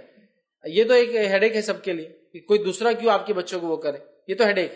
لیکن اگر آپ نے بچوں کو لاتے ہیں، لا کر ان کو سنبھالتے ہیں، اس کے علاوہ اگر وہ شور پکار کرتے تو آپ نکل جائیے پھر باہر، ظاہر سی بات ہے۔ اب ہم ایسا الگ ایریا مینیج نہیں کر سکتے کہ بچوں کے رونے کا ایریا اور عورتوں کے بیٹھنے نہیں کر سکتے، تو آپ بچے کو نکلے باہر آ کے تھوڑا سنبھالے کریں، پھر آپ لے کے جائیں، وہ تو کچھ ہو سکتا ہے۔ لیکن اگر یہ ہو رہا ہے کہ بچے کو چھوڑ دیا جا رہا ہے پبلک پر، پھر وہ چیخ رہا ہے، چلا رہا ہے، دوسروں کو تنگ کر رہا ہے، دوسروں کو بچوں کو مار رہا ہے، پرابلمس ہو رہے تو پھر تو دوسرے بولیں گے۔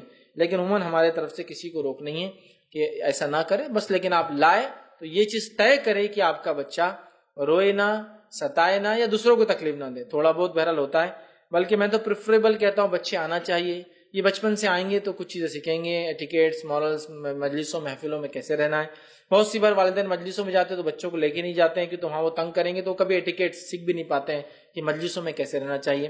تو ایسا ہمارے طرف سے کوئی وہ نہیں ہے، لیکن ہاں اگر بہت زیادہ ٹربل دیں گا تو ظاہر سی بات ہے لوگ آپ کو بولیں گے۔ تو آپ ایسا کچھ نظم بنائیے کہ بچہ اگر روئے تو آپ اس کو فوراً اٹھا لے، سنبھال لے، یا کچھ کھلانے پلانے کا رکھے، یا اٹھ کر باہر چلے جائے تاکہ دوسروں کو ڈسٹرب نہ ہو۔ اور جو لوگ بیٹھے ہیں کبھی کبھار تھوڑا بہت ڈسٹربنس کو برداشت کر لے، اس کا بھی فائدہ اور انشاءاللہ اجر اور ثواب آپ کو ملے گا، ٹھیک ہے۔ اس لیے کہ دیکھیے عموماً میں بھی لیکچر دیتا ہوں، کبھی کبھی چھوٹے بچے آ جاتے ہیں ڈسٹرب کرتے ہیں، لیکن کبھی میں برا نہیں مانتا ہوں۔ میں سوچتا ہوں آج یہ ڈسٹرب کرنے والا بچہ بنے گا اور کل یہی باصلاحیت ایک اچھا مسلمان بنے گا۔ اور اگر آج میں بولے باہر جاؤ، چلو، بہت سارے مقررین ہوتے ہیں اگر بچے سامنے ہونا تو سب کو عقل دے، چل بچہ وہاں بیٹھتا جا کے پھر تقریر دیتے ہیں، ٹھیک ہے۔ لیکن میں جانتا ہوں جب ایک مقرر کسی بچے کو اٹھ کر وہاں جاؤ بولیں گا نا، وہ ساری زندگی میری تقریر نہیں سنیں گا، چونکہ وہ بدزن ہو جائیں گا ایک اسلامی مقرر سے۔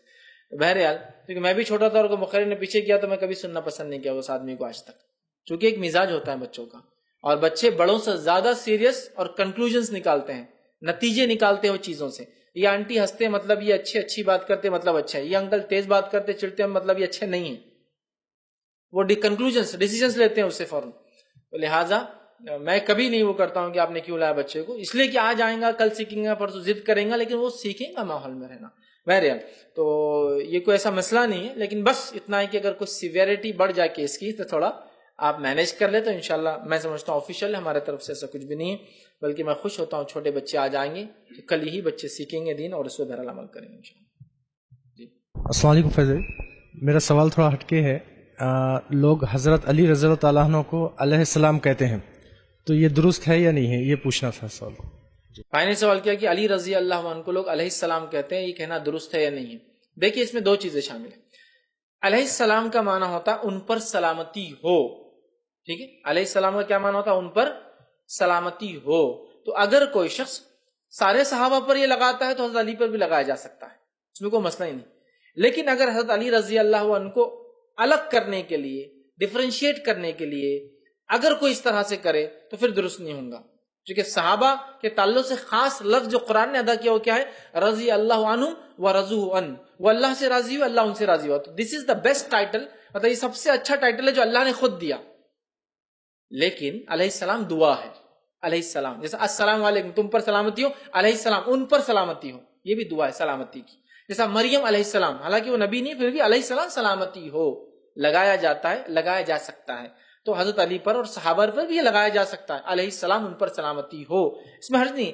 لیکن خاص ایک صحابی میں لگا کے باقی سب پر نہیں لگانا، یہ درست نہیں ہوگا۔ تو لہٰذا اگر کوئی ابوبکر علیہ السلام، عمر علیہ السلام، عثمان علیہ السلام اور علی علیہ السلام مسئلہ نہیں، ان پر سلامتی ہو۔ لیکن ایک بات یہ بھی میں کہوں گا، عموماً ہند اور پاک میں علیہ السلام انبیاؤں کے اور ان شخصیت پہ، نیک لوگوں پہ لگایا جاتا ہے جو قرآن میں جن کا تذکرہ ہے، اس کے علاوہ نہیں لگایا سکتے۔ تو یہ بھی ایک چانسز ہائی ہے جب علیہ السلام بولیں گے نا، سمجھ رہا تو لوگ کسی اور طرف جائیں گے۔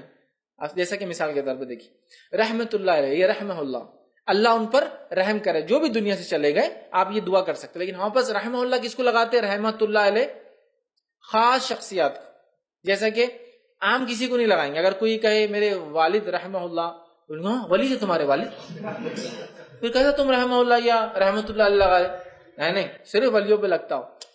رحمت اللہ علیہ مطلب اللہ ان پر رحم کرے، رحمہ اللہ، اللہ ان پر رحم کرے، یہ معنی ہے، ٹھیک ہے۔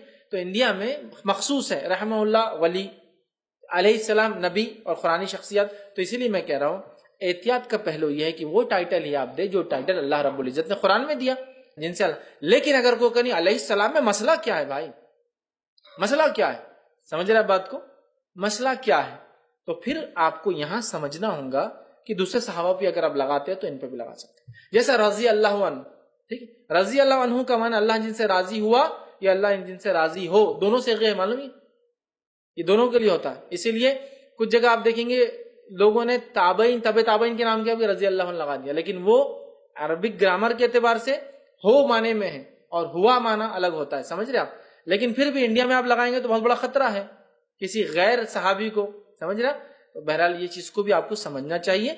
ایز اے میننگ لفظ کا علیہ السلام، ان پر سلامتی ہو، لگ سکتا ہے. ہم دعا دے رہے ہیں ان پر سلامتی ہو، لہٰذا خاص نہ کرتے. اگر عام کر رہے ہیں صحابہ کو تو ٹھیک ہے، لیکن صحابہ کو چونکہ اللہ نے خود ٹائٹل دیا، میں سمجھتا ہوں وہ دینا زیادہ بہتر ہے بنسبت اپنے کوئی ٹائٹل یا نام دینے سے. انشاءاللہ کسی نے کہا کہ میری 1 سال کی بیٹی ہے، اللہ کی جگہ، یہ مطلب وہ بچی ہے، اللہ پورا نہیں بول پاتی صحیح، کچھ اور اس کی جگہ انہوں نے لفظ لکھا، وعدہ کرتی ہے، الفاظ نکالتی ہے، اس کا کوئی گناہ تو نہیں ہے؟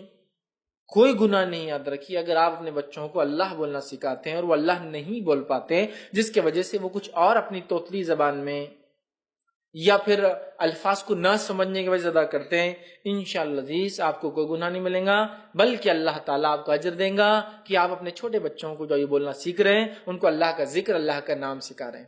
لیکن اللہ میں نے دیکھا عموماً بچے بہت فلوئنٹلی بہت اچھے سے بول لیتے ہیں، بہت آسانی سے چھوٹے چھوٹے، لیکن آپ کی بچی اگر پھر بھی کوئی گڑبڑ کر رہی ہے، نقص آ رہا ہے، کلیئر ادا نہیں ہو رہا، اللہ نہیں بول رہی ہے، کچھ اور بول رہی ہے، مطلب بولنا اللہ ہی ہے لیکن وہ ہوتا ہے زبان، تو بہرحال انشاءاللہ عزیز کا آپ پہ کوئی گناہ نہیں ہے. بچے آپ دیکھیے نا کچھ بھی پڑھتے ہیں، شروعات بسم اللہ آپ سکھائیے، کچھ اور ہی پڑھتے ہیں، لیکن وہ بسم اللہ ہی پڑھتے ہیں، ان کے زبان ساتھ نہیں دیتی ہے ان کا، ٹھیک ہے؟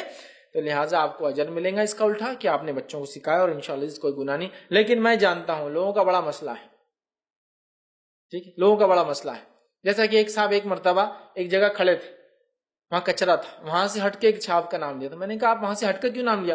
پھر ان کا نام محمد ہے نا. تو بولے میں کچرے پہ کھڑے کے نہیں لے سکتا. بولے تو میں نے کہا آپ اللہ کے رسول صلی اللہ علیہ وسلم کا نام نہیں لے رہے ہیں، وہ بچہ محمد اس کا نام لے رہے ہیں، ٹھیک ہے؟ تو کچرے پہ سے ہٹ کے، ٹھیک ہے، پھر اس کو محمد پکار رہے ہیں، نہیں بولے وہ گناہ ہو جاتا ہے نا، ٹھیک ہے؟ تو یہ سب ایسا نہیں ہوتا. یاد رکھیں یہ مطلب احترام ہے، لیکن ایسا احترام کہ میں نے تو ایک صاحب کو دیکھا کہ ایک صاحب کا نام تھا محمد فلاں فلاں، تو سرنیم کے ساتھ تو محمد تو صلی اللہ علیہ وسلم لکھ دیا انہوں نے. ارے یہ وہ محمد تھوڑی ہے، ٹھیک ہے؟ اگر علی سمجھنے کی ضرورت ہے تو ایسا کوئی مسئلہ نہیں ہے. آپ کا بچہ اللہ کو برابر بھی ادا نہ کرے، چھوٹا ہے چونکہ، کوئی مسئلہ نہیں، انشاءاللہ آپ کو اجر اللہ تعالیٰ سکھانے کا دیں گے ضرور. جی السلام علیکم. حضرت علی کا نام اللہ کا نام بولتے ہیں، یا علی بولنا شرک ہے یا نہیں؟ دیکھیے سب سے بڑی بھائی نے سوال کیا حضرت علی کا نام یا علی بولتے ہیں تو اس معاملے میں کیا ہے؟ علی اللہ کی صفت ہے، ٹھیک ہے؟ جیسے کہ آپ دیکھیں گے قدیم علماء میں بہت سارے عبد العلی ہیں، لیکن چونکہ ہمارے پاس شیعہ اور سنیوں کا بڑا مسئلہ ہے لہٰذا عبد العلی نام سنیوں میں آپ کو نہیں ملے گا کبھی. علی اللہ کی صفت ہے، یاد رکھیے، تو لہٰذا عبد لگا. جیسا کہ قوی اللہ کی صفت ہے تو اب عبد القوی، وسیع اللہ کی صفت ہے، ذاتی نام نہیں صفت ہے، تو عبد الواسع ہو سکتا ہے. لیکن علی بھی اللہ کی ایک صفت ہے، مدد کرنے والا، ٹھیک ہے؟ تو اس کو عبد لگایا جا سکتا ہے. یہ رہا ایک مسئلہ. لیکن عموماً لوگوں کا ہمارے پاس چونکہ جو ماحول رہا، صوفیت کا جو غلبہ رہا، ٹھیک ہے، اور ساری چیزیں، اور شیعوں کا جو عقیدہ اللہ تعالیٰ کے تعلق سے کہ علی ہی اللہ ہے، ایسا پورے شیعوں کا نہیں ہے. شیعوں کا ایک حصہ ہے، ایک فرقہ ہے، جیسے خاص طور سے شام میں جو پائے جاتے ہیں، وہ یہ کہتے ہیں کہ علی رضی اللہ عنہ اوتار تھے، مطلب شکل لے کر آئے تھے محمد صلی اللہ علیہ وسلم کی حفاظت کے لیے. سمجھ رہے آپ؟ تو وہ عبد العلی یا عبد علی جب بولیں گے تو اس سے مراد یہ کہ علی اللہ کا بندہ نہیں، علی رضی اللہ عنہ سے مراد. سمجھ رہے آپ؟ تو لہٰذا عمومی اعتبار سے سنی اوائڈ کرتے ہیں، ہمارے پاس جو سنی حضرات ہیں وہ نہیں لگاتے ہیں، اس وجہ سے کہ جب آپ عبد العلی بولیں گے تو کوئی بھی آپ کو سنی نہیں سمجھیں گا. ہر آدمی ارے آپ شیعہ ہے، سمجھ رہے آپ بات کو؟ تو اس بات کو ہم سمجھیں. لیکن علی یہ اللہ کی صفت ہے، تو اگر کوئی یا علی اللہ کو آواز دے رہا ہے جائز ہے، لیکن کوئی یا علی رضی اللہ عنہ کی طرف اشارہ کر رہا ہے تو وہ شرک کر رہا ہے. سمجھ رہے بات کو؟ آپ سمجھیں. دوسرا، کچھ ماحول ایسے ہوتے ہیں جن ماحول میں کچھ چیزیں ادا نہ کرنا وہ ہمارے لیے بہتر ہوتی ہے، ورنہ ہم بھی ان میں شامل ہو جاتے ہیں. یہ بہت ساری بار ہوتا ہے. جیسے مثال کے طور پر ایک مثال دیتا ہوں. میں جس اسکول سے پڑھا وہ اسکول شیعوں کا تھا، ٹھیک ہے، بہری لوگ تھے، شیعوں کی قسم.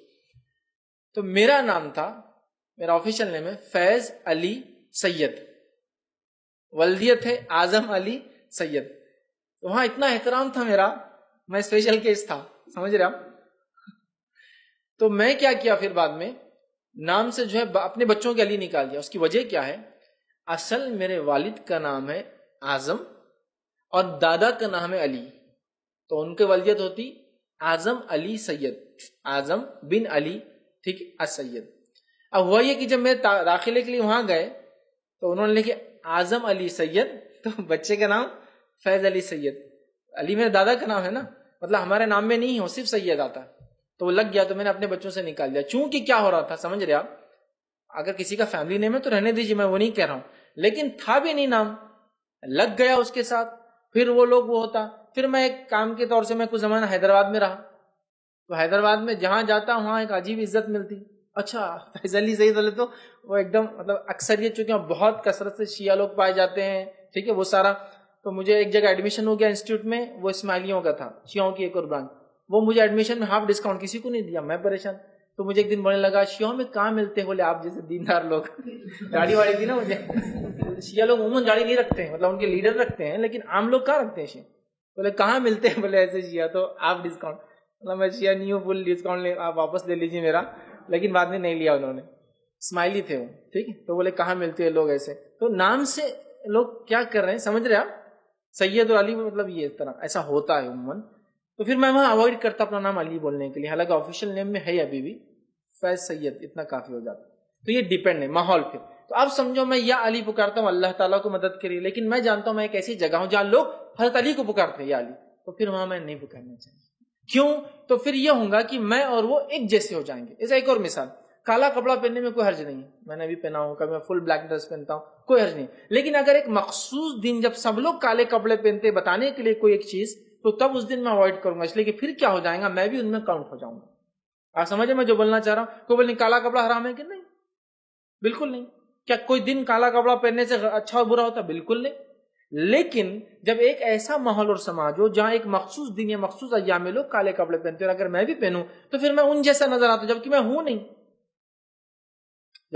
نہیں, پھر میں کیوں اس چیز کو وہ کروں. تو پھر تب اس جگہ میں اس ٹائم نہیں پہنوں گا, اس لیے کہ ورنہ لوگ مجھے سمجھیں گے. اگر کوئی مجھ سے پوچھے نہیں حرام ہے کہ نہیں, حرام نہیں ہے, کالا کپڑا پہن سکتا کو. آپ سمجھ رہے بات کو مجھے بتانا چاہ رہا ہوں. تو لہٰذا علی اللہ تعالیٰ کی صفت ہے, تو یا علی اللہ کو اگر پکار رہے ہیں تو بالکل اس میں حرج نہیں. لیکن عموماً جو ہند پاک میں صوفیت کا جو غلبہ رہا, مطلب علی کے بندے لوگ بولتے ہیں, علی کا ملنگ بولتے ہیں اپنے آپ کو, اور علی داتا ہے, علی سب کچھ ہے, اور کیا کیا اس کے پیچھے عقیدے نہیں. پھر اس سماج میں اگر میں بھی اس جیسا وہ کروں تو سمجھ رہے نا بہت ساری مشکل ہوتی ہے. اور میرے نام کے ساتھ تو ایک واقعہ بھی ہو گیا, وہ یہ کہ میرا نام فیض علی سید, ٹھیک ہے, اور میرے موبائل نمبر میں آخری میں 52 بھی ہے, 9822227752. آپ کو معلوم 52 اصل تو بہریوں کے جو یہ ابھی گزرے امام وہ 52 نمبر کے 52. تو میرا موبائل نمبر ہی 52 نام کے اندر بھی, سمجھ رہے نا, اتنی ساری ہے. لیکن وہ اتنا پرانا نمبر تھا میں چینج نہیں کر پایا, لیکن اب 53 ہو گیا, انتقال ہو گیا نا 52 والوں کا. تو 53 کا بہت ڈیمانڈ آ گیا, ان کی گاڑیوں میں دیکھیں بہریوں 53 اب لیتے ہیں, پہلے 52 لیتے, بڑا لکھا 52, سمجھ رہا. تو یہ سمجھ رہے آپ ایسے واقعات سمجھیے حالت ہو گئے, میں اوائڈ کرنا چاہ رہا ہوں چونکہ لوگ ویسے ہی سمجھتے ہیں پھر, ٹھیک ہے.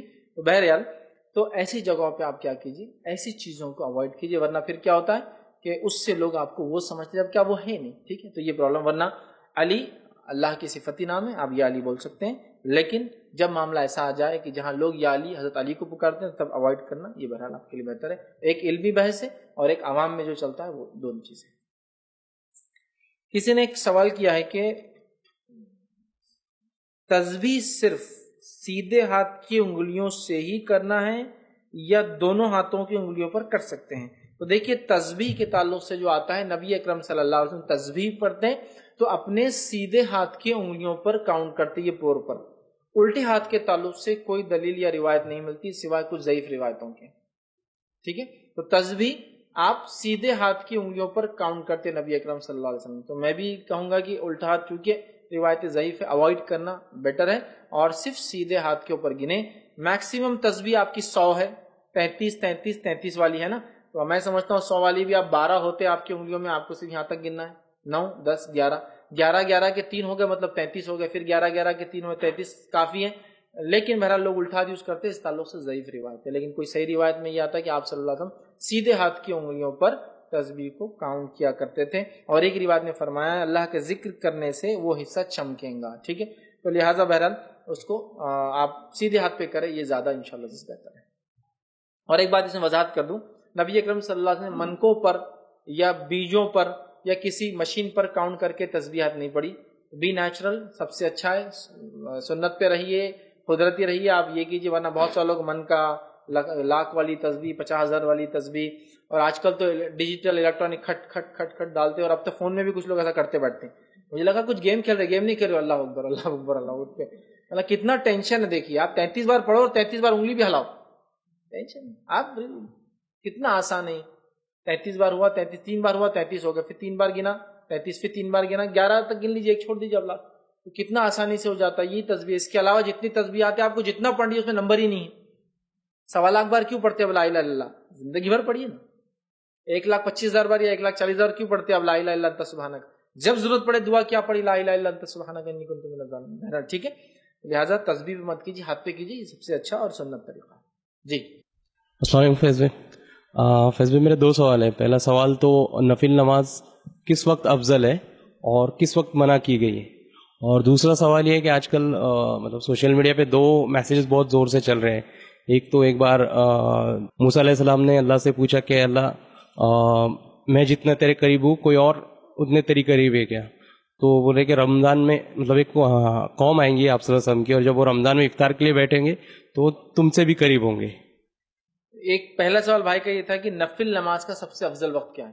تو نفل نماز میں سب سے افضل نماز ہے تہجد کی نماز، اور وہی سب سے افضل وقت ہے. چونکہ نفل نماز میں سب سے افضل نماز تہجد ہے اور اس کا ایک وقت ہے، تو ظاہر سی بات ہے وہی سب سے افضل وقت ہے.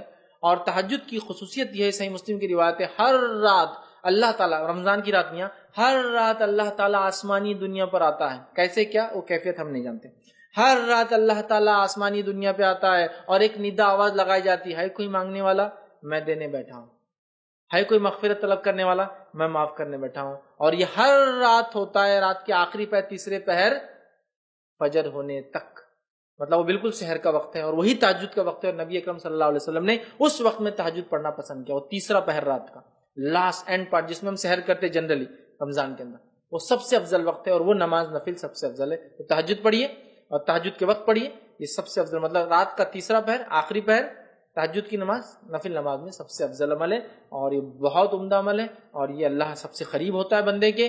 دعائیں مانگے اور ندا آواز لگائی جاتی، کوئی ہے مانگنے والا میں دینے بیٹھا ہوں، کوئی ہے مغفرت طلب کرنے والا میں معاف کرنے بیٹھا ہوں.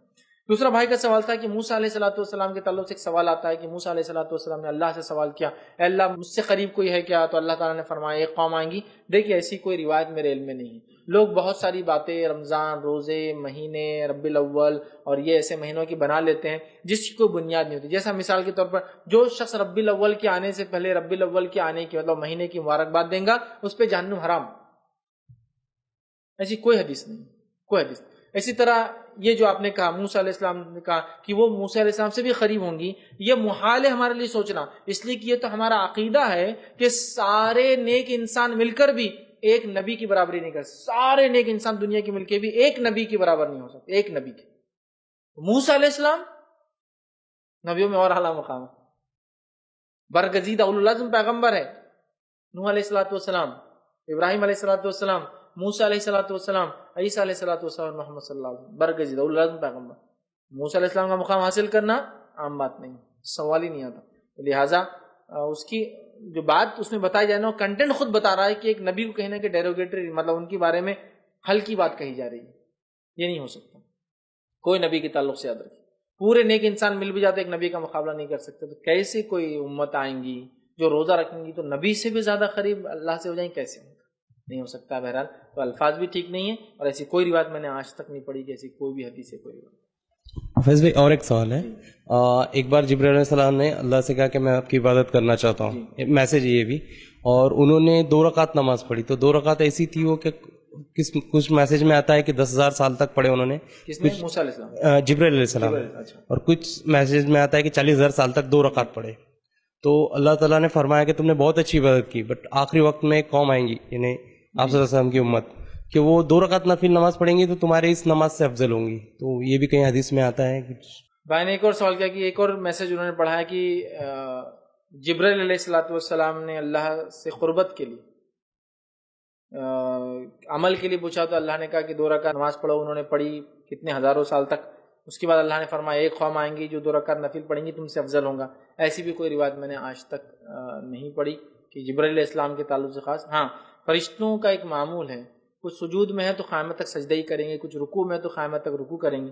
لیکن کیا ان کا سجدہ، ان کے رکوع، ان کی عبادت سے ہماری عبادت افضل ہوں گی یا یہ ہوں گی، اس طرح کا کمپیریزن والی کوئی روایت میں نے نہیں پڑھی کہ خاص تو جبرائیل علیہ السلام 40,000 سال نماز پڑھے تو امت محمدیہ 2 پڑھے تو اس سے افضل ہو جائیں گے. واللہ عالم میں نے ایسی کوئی روایت کوئی صحیح سند سے نہیں پڑھی کہ اس طرح کا کوئی کمپیریزن کبھی جبرائیل علیہ السلام سے امت مسلمہ کا کیا گیا. واللہ عالم. کسی نے ایک سوال کیا کہ میں 2 سال سے میڈیکل انٹرنس CET دے رہی ہوں، کلاسز میں بھی میں ٹاپ آتی ہوں اور پیپر بھی میرے بہت اچھے جاتے ہیں، اور میرے والد کو اور مجھے اتنی امید بڑھ جاتی ہے کہ میرا اس بار نمبر لگ ہی جائے گا. پچھلے سال میرے والد سب کو میرے کامیابی کے لیے سب کو دعوت دینے کا بھی انتظام کر لیا تھا، صرف رزلٹ کا انتظار تھا. نماز کی پابندی کرتی ہوں، اللہ سے دعا کرتی ہوں، لیکن اب دوبارہ مجھے ڈر لگ رہا ہے کہ میرا رزلٹ کیا ہوگا اور میرے والد کی امیدوں کا کیا ہوگا. پلیز آپ مشورہ دیں. انہوں نے سوال کیا کہ انہوں نے میڈیکل CET دیا، میڈیکل انٹرنس دے رہی ہوں، مطلب 2 سال سے دے رہے ہیں، کلاسز بھی کی، ٹاپر بھی آیا، سب آیا، پھر ان کے والد نے ایک بار نمبر لگ جائیں گا ایسے امید سے دعوت کا بھی انتظام کر لیا، لیکن نمبر نہیں لگا، پھر نماز وغیرہ سب کرے، اب کیا کریں.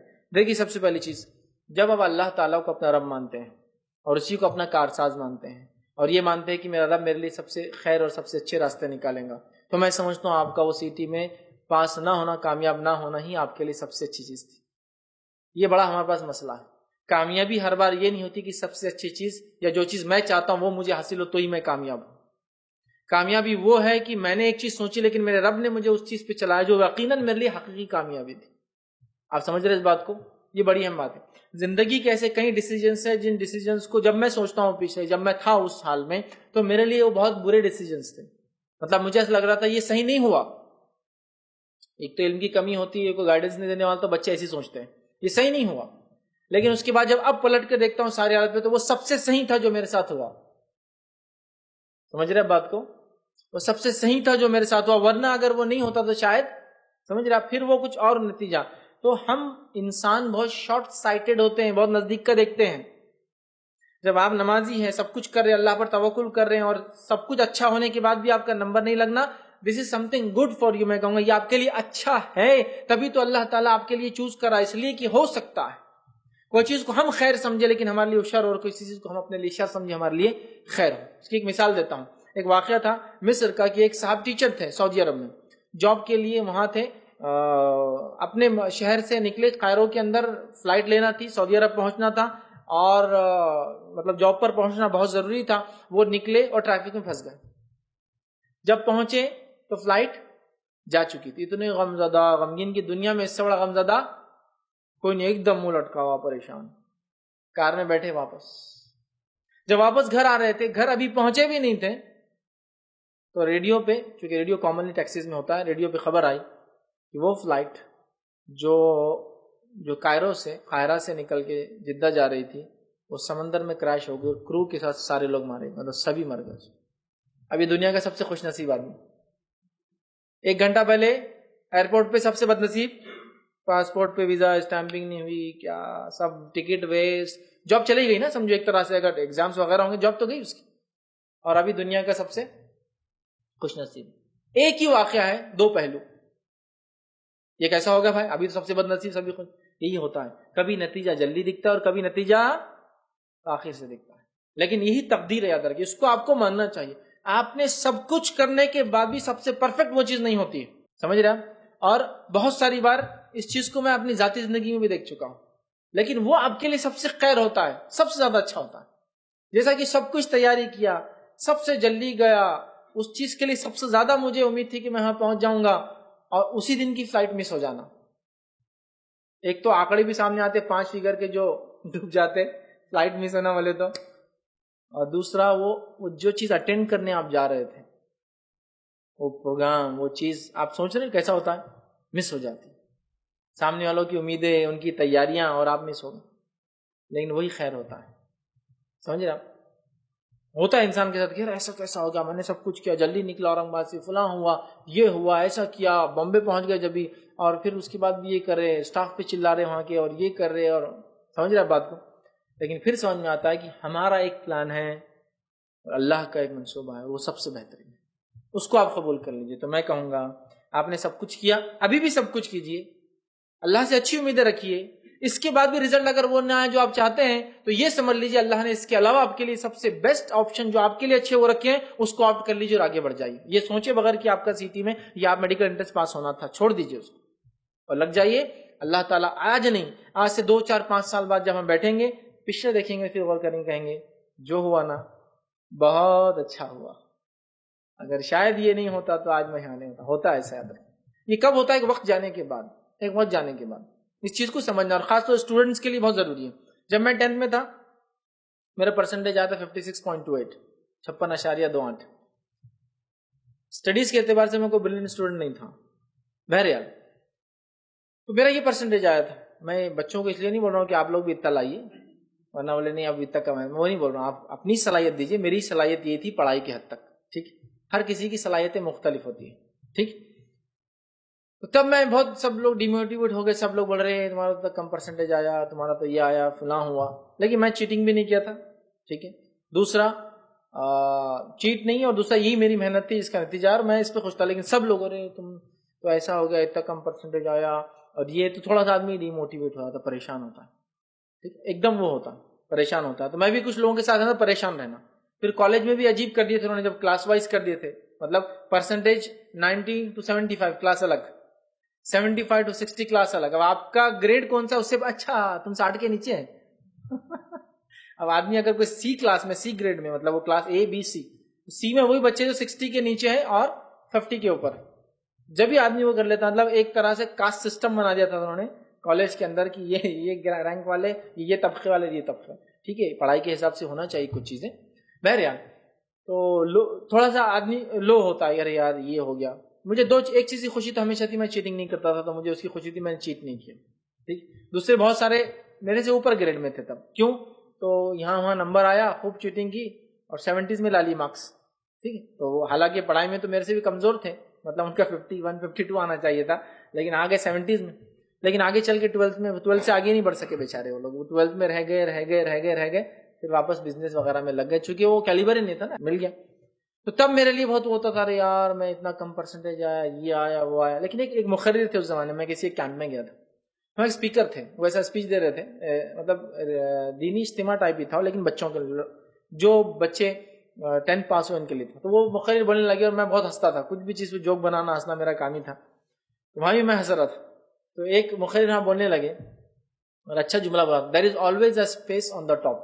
وہ بولنے لگے کہ جو لوگوں کے کم پرسنٹیج آئے بالکل مایوس نہ ہو, اوپر ہمیشہ خالی جگہ ہوتی ہے ٹاپ میں, جہاں تک جس کو پہنچنا ہے وہاں پہنچ ہی جاتا ہے, پرسنٹیج اس سے ہٹ نہیں کرتا ہے, ٹھیک ہے. کسی کا ڈاکٹر ہونا ہی اس کو عزت دلانے کا باعث نہیں ہے, کسی کا انجینئر ہونا ہی اس کے مالدار ہونے کی وجہ نہیں بنتا ہے. بہت سے لوگ کچھ نہیں پڑھے ہیں, ہزاروں انجینئر کام کرتے ہیں ان کے پاس. میں کسی انجینئر ڈگری کو نیچے نہیں دکھا رہا ہوں, میں کہنا چاہ رہا ہوں تقدیر, اللہ جو آپ کے لیے پسند کرتا ہے, دس از سم تھنگ سب سے بیسٹ ہے. آپ کو معلوم ہے یہ سب سے بیسٹ ہوتا ہے, سب سے بیسٹ ہوتا ہے. کسی کا ڈراپ آؤٹ ہو جانا بھی اس کے لیے کبھی کبھار ہوتا ہے, جبکہ اس نے اپنے ایفرٹس لگا دیے. میں ایفرٹس کے خلاف نہیں کر رہا ہوں, ایفرٹس پورے لگانا. اسلام ایفرٹس کو دیکھتا ہے, ریزلٹ کو نہیں دیکھتا ہے, ٹھیک ہے. ایفرٹس کیا لگائے, نیت, آپ نے کوشش کیا کی, تو نتیجے ایک الگ چیز ہے. کوئی کامیاب ہوا کوئی ناکام ہوا, اس سے فرق نہیں پڑتا, آپ نے ایفرٹس کیا لگائے. ایفرٹس لگائیے آپ, میں اس سے منکر نہیں ہوں, لیکن ایفرٹس لگانے کے بعد بھی انجینئرنگ نہیں کر سکے, یہ بیسٹ تھا آپ کے لیے. ایفرٹس لگانے کے بعد آپ سی ٹی نہیں پاس ہوگی, بیسٹ تھا آپ کے لیے. ایفرٹس لگانے کے بعد بھی آپ کو ویسا رشتہ نہیں آیا جیسا ایکسپیکٹڈ تھا, بیسٹ تھا آپ کے لیے جو آیا آپ کے پاس. میں یہ بولنا چاہ رہا ہوں, آپ اپنی کوشش کر لو, اور اس کے بعد جو آیا نا وہ سب سے اچھا, اس کو مان لو, سمجھ رہا. تو اس میں آپ بہت مطمئن ہوں گے. جب میں آگے بڑھا, جسٹ میں گریجویشن میں تھا, بہت ساری چیزیں میری ڈیولپ ہو گئی, میں چیزوں کو سمجھنے لگا, اور میں اس چیز کا قائل تھا کہ کوشش کرنا چاہیے اور تقدیر میں جو ہوگا نتیجہ وہ آئے گا. اور زندگی میں کئی مرحلوں کے اندر میں نے اس کا فائدہ اٹھایا. جہاں بچے رو دیتے تھے, جہاں بچے پریشان ہوتے تھے, جہاں جانے کو ڈرتے تھے, وہ سارے کام میں نے کیے, اس لیے کہ میرے لیے وہ کوئی بڑی چیز نہیں تھی. سمجھے, اس وجہ سے کہ اللہ نے چاہا, ہم نے کوشش کی, میں نے پیسوں کو سنبھالا, اچھے سے رکھا, پھر بھی گر گئے, کیا کروں, اب روتے بیٹھوں یا آگے کیا کرنا ہے وہ کوشش کروں. بہت سارے لوگ روتے تھے, میرا عزم یہ تھا کہ مجھے آگے کیا کرنا ہے, ادھار پیسے کس سے ڈھونڈنا چالو کروں. اب وہ رونا کیا کرنے کا, رونے سے کیا پیسے ملیں گے کیا. اور یہ چیز آدمی کو ہیلپ کرتی ہے, یاد رکھیے. جب وہ سمجھ جاتا ہے اس بیسک چیز کو, تقدیر کیا ہے, تقدیر کا صحیح معنی یہ نہیں کہ کچھ پڑھ رہے لکھ رہے نہیں, بڑے تقدیر میں جو ہوں گا وہ آ جائیں گا, CT کے لیے محنت نہیں کر رکھا جو نہیں. میں کہہ رہا ہوں آپ سب کچھ کر لیا, آپ نے 2 سال آپ نے محنت کی, سب کچھ کیا, پھر بھی اگر CT میں نمبر آپ کا میڈیسن میں نہ لگے, یہ آپ کے لیے سب سے بیسٹ تھا. میں یہ بولنا چاہ رہا ہوں آپ کو آج, اس لیے کہ آپ نے ایک پلان کیا اور اللہ کا اپنا ایک منصوبہ ہے. آپ جو پلان کرتے وہ آپ کے لیے کبھی کبھار خیر خواہی کا نہیں ہوتا, چونکہ آپ بالکل نزدیک کا دیکھتے ہیں. اللہ تعالیٰ کی بہت لانگ ٹرم پلاننگ ہے, اور وہاں تک آپ پہنچ جائیں گے. وہاں جانے کے بعد آپ بولیں گے الحمدللہ جو ہوا بہت اچھا ہوا. میں 12th ہوا, میں نے انجینئرنگ میں ایڈمیشن لیا, پھر انجینئرنگ میں ایڈمیشن بس اب فائنل تھا, فیس بھرنا تھا, اس کے بعد واپس آ گیا. یعنی اپنے سے انجینئرنگ نہیں ہوں گی, ٹھیک پرسنٹیج تھا لیکن نہیں ہوں گی, چونکہ میتھس مشکل جاتا تھا. پھر انجینئرنگ پورا میتھس ہے, کیوں خواہ انجینئرنگ میں لینا اور پھر اس کے بعد واپس آنا. ٹھیک ہے, میں واپس آیا, 40,000 روپیز فیس تھی. والد صاحب کو بولا میں انجینئرنگ میں ایڈمیشن لے رہا ہوں, میں آزاد کالج کے اندر جو ہے BSc میں ایڈمیشن لے رہا ہوں, اور BSc کی فیس ہے 2250 روپیے.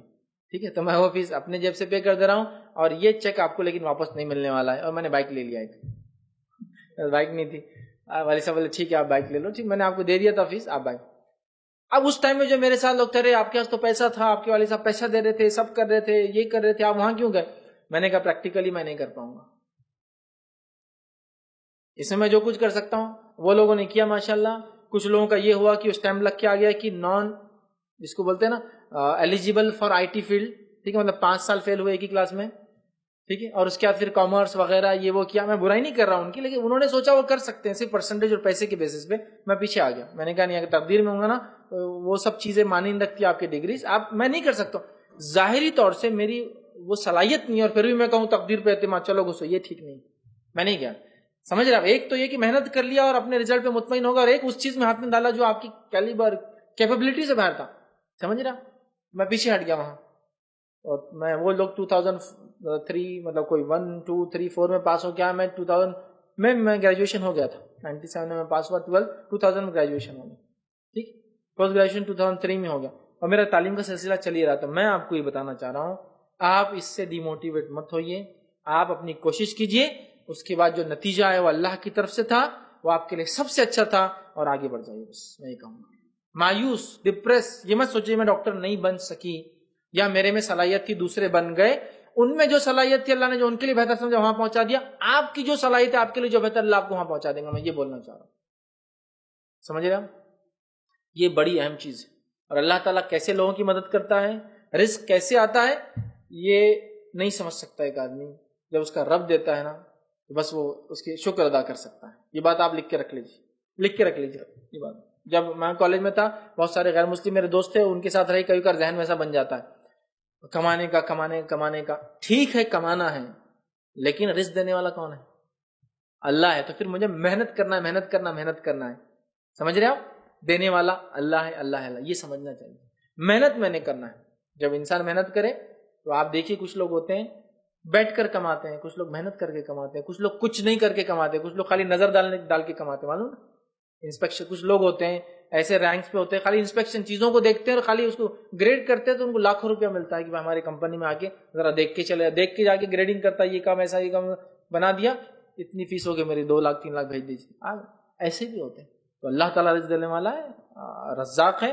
تو لہٰذا آپ سے میں کہوں گا, آپ کا CT میں نہیں لگا, کوشش کیجئے. کوشش کے بعد مایوس مت ہوئیے, ڈپریس مت ہوئیے, ٹینس مت ہوئیے, اسٹریسفل مت ہوئیے. آپ نے جو سوچا آپ کی ایک سوچ تھی, اللہ تعالیٰ اس سے اچھا آپ کو سوچ رہا ہے. جو ہو رہا ہے اس میں خوش ہوئیے اور آگے بڑھ جائیے. دیکھیے زندگی کے مرحلے پہنچنے کے بعد جب پیچھے مڑ کر دیکھیں گے تو بڑے خوش ہوں گے آپ کہ جو ہوا وہ سب سے اچھا ہوا تھا. ٹھیک ہے, تو لہٰذا کوشش کرتے رہیے لیکن نا امید مت ہوئیے. السلام علیکم فیض بھائی, میرا سوال یہ تھا کہ بہت ساری مسجد میں جب اقامت پڑھی جاتی ہے تو بہت سارے لوگ حی علی الصلاۃ تک بیٹھے رہتے ہیں اور بعد میں اٹھتے حی علی الصلاۃ بولے بعد، کیا یہ حدیث میں ہے ایسا؟ بھائی نے ایک سوال کیا حی علی الصلاۃ تک خاص بیٹھنا اور پھر وہ پڑھنے کے بعد اٹھنا کیا یہ حدیث میں؟ تو ایسا میں کسی حدیث میں نہیں جانتا ہوں کہ ایسا کوئی مسئلہ ہو جس میں حی علی الصلاۃ تک نبی اکرم صلی اللہ علیہ وسلم نے بیٹھنے کا حکم دیا اور اس کے بعد لوگوں کو کھڑے رہنے کا حکم دیا، سوائے اس کے کہ ایک روایت آتی ہے جس کو لوگ پیش کرتے ہیں، وہ یہ تھا کہ نبی اکرم صلی اللہ علیہ وسلم پیچھے سے آ رہے تھے اور کوئی ایک صحابی نے جو اقامت شروع کر دی، یا پھر آپ کھڑے تھے شاید پھر جا کر آئے تو وہ اقامت شروع کر دی تھی، تو صحابہ بیٹھے رہے چونکہ امام سامنے تھا نہیں، یہ اقامت دے رہے امام نکل گیا تو صحابہ بیٹھے تھے اور حی علی الصلاۃ پہ آپ صلی اللہ علیہ وسلم جب آئے تو صحابہ پھر کھڑے ہو چکے، اب امام آ چکا تھا. سمجھ رہے بات کو؟ ایک ایسا واقعہ آتا ہے لیکن اس کی مجھے سند اور حوالہ نہیں معلوم، تو وہ اس کو بیس بنا کر بولتے ہیں کہ نبی اکرم حی علی الصلاۃ بولنے تک صحابہ نہیں اٹھے، لیکن مسئلہ کیا تھا؟ آپ صلی اللہ آگے بڑھے، اقامت شروع ہوئی، پھر آپ نکلے کسی وجہ سے، پھر آپ واپس آئے تو صحابہ نے کیا دیکھا کہ نبی تو ہے ہی نہیں، اب اقامت ہوں گی بھی تو رکنا ہی ہے امام کے آنے تک، تو بیٹھے رہے. پھر نبی اکرم صلی اللہ علیہ وسلم کے وقت پہنچے تو صحابہ اٹھ گئے کہ تو اب امام آ چکے تھے.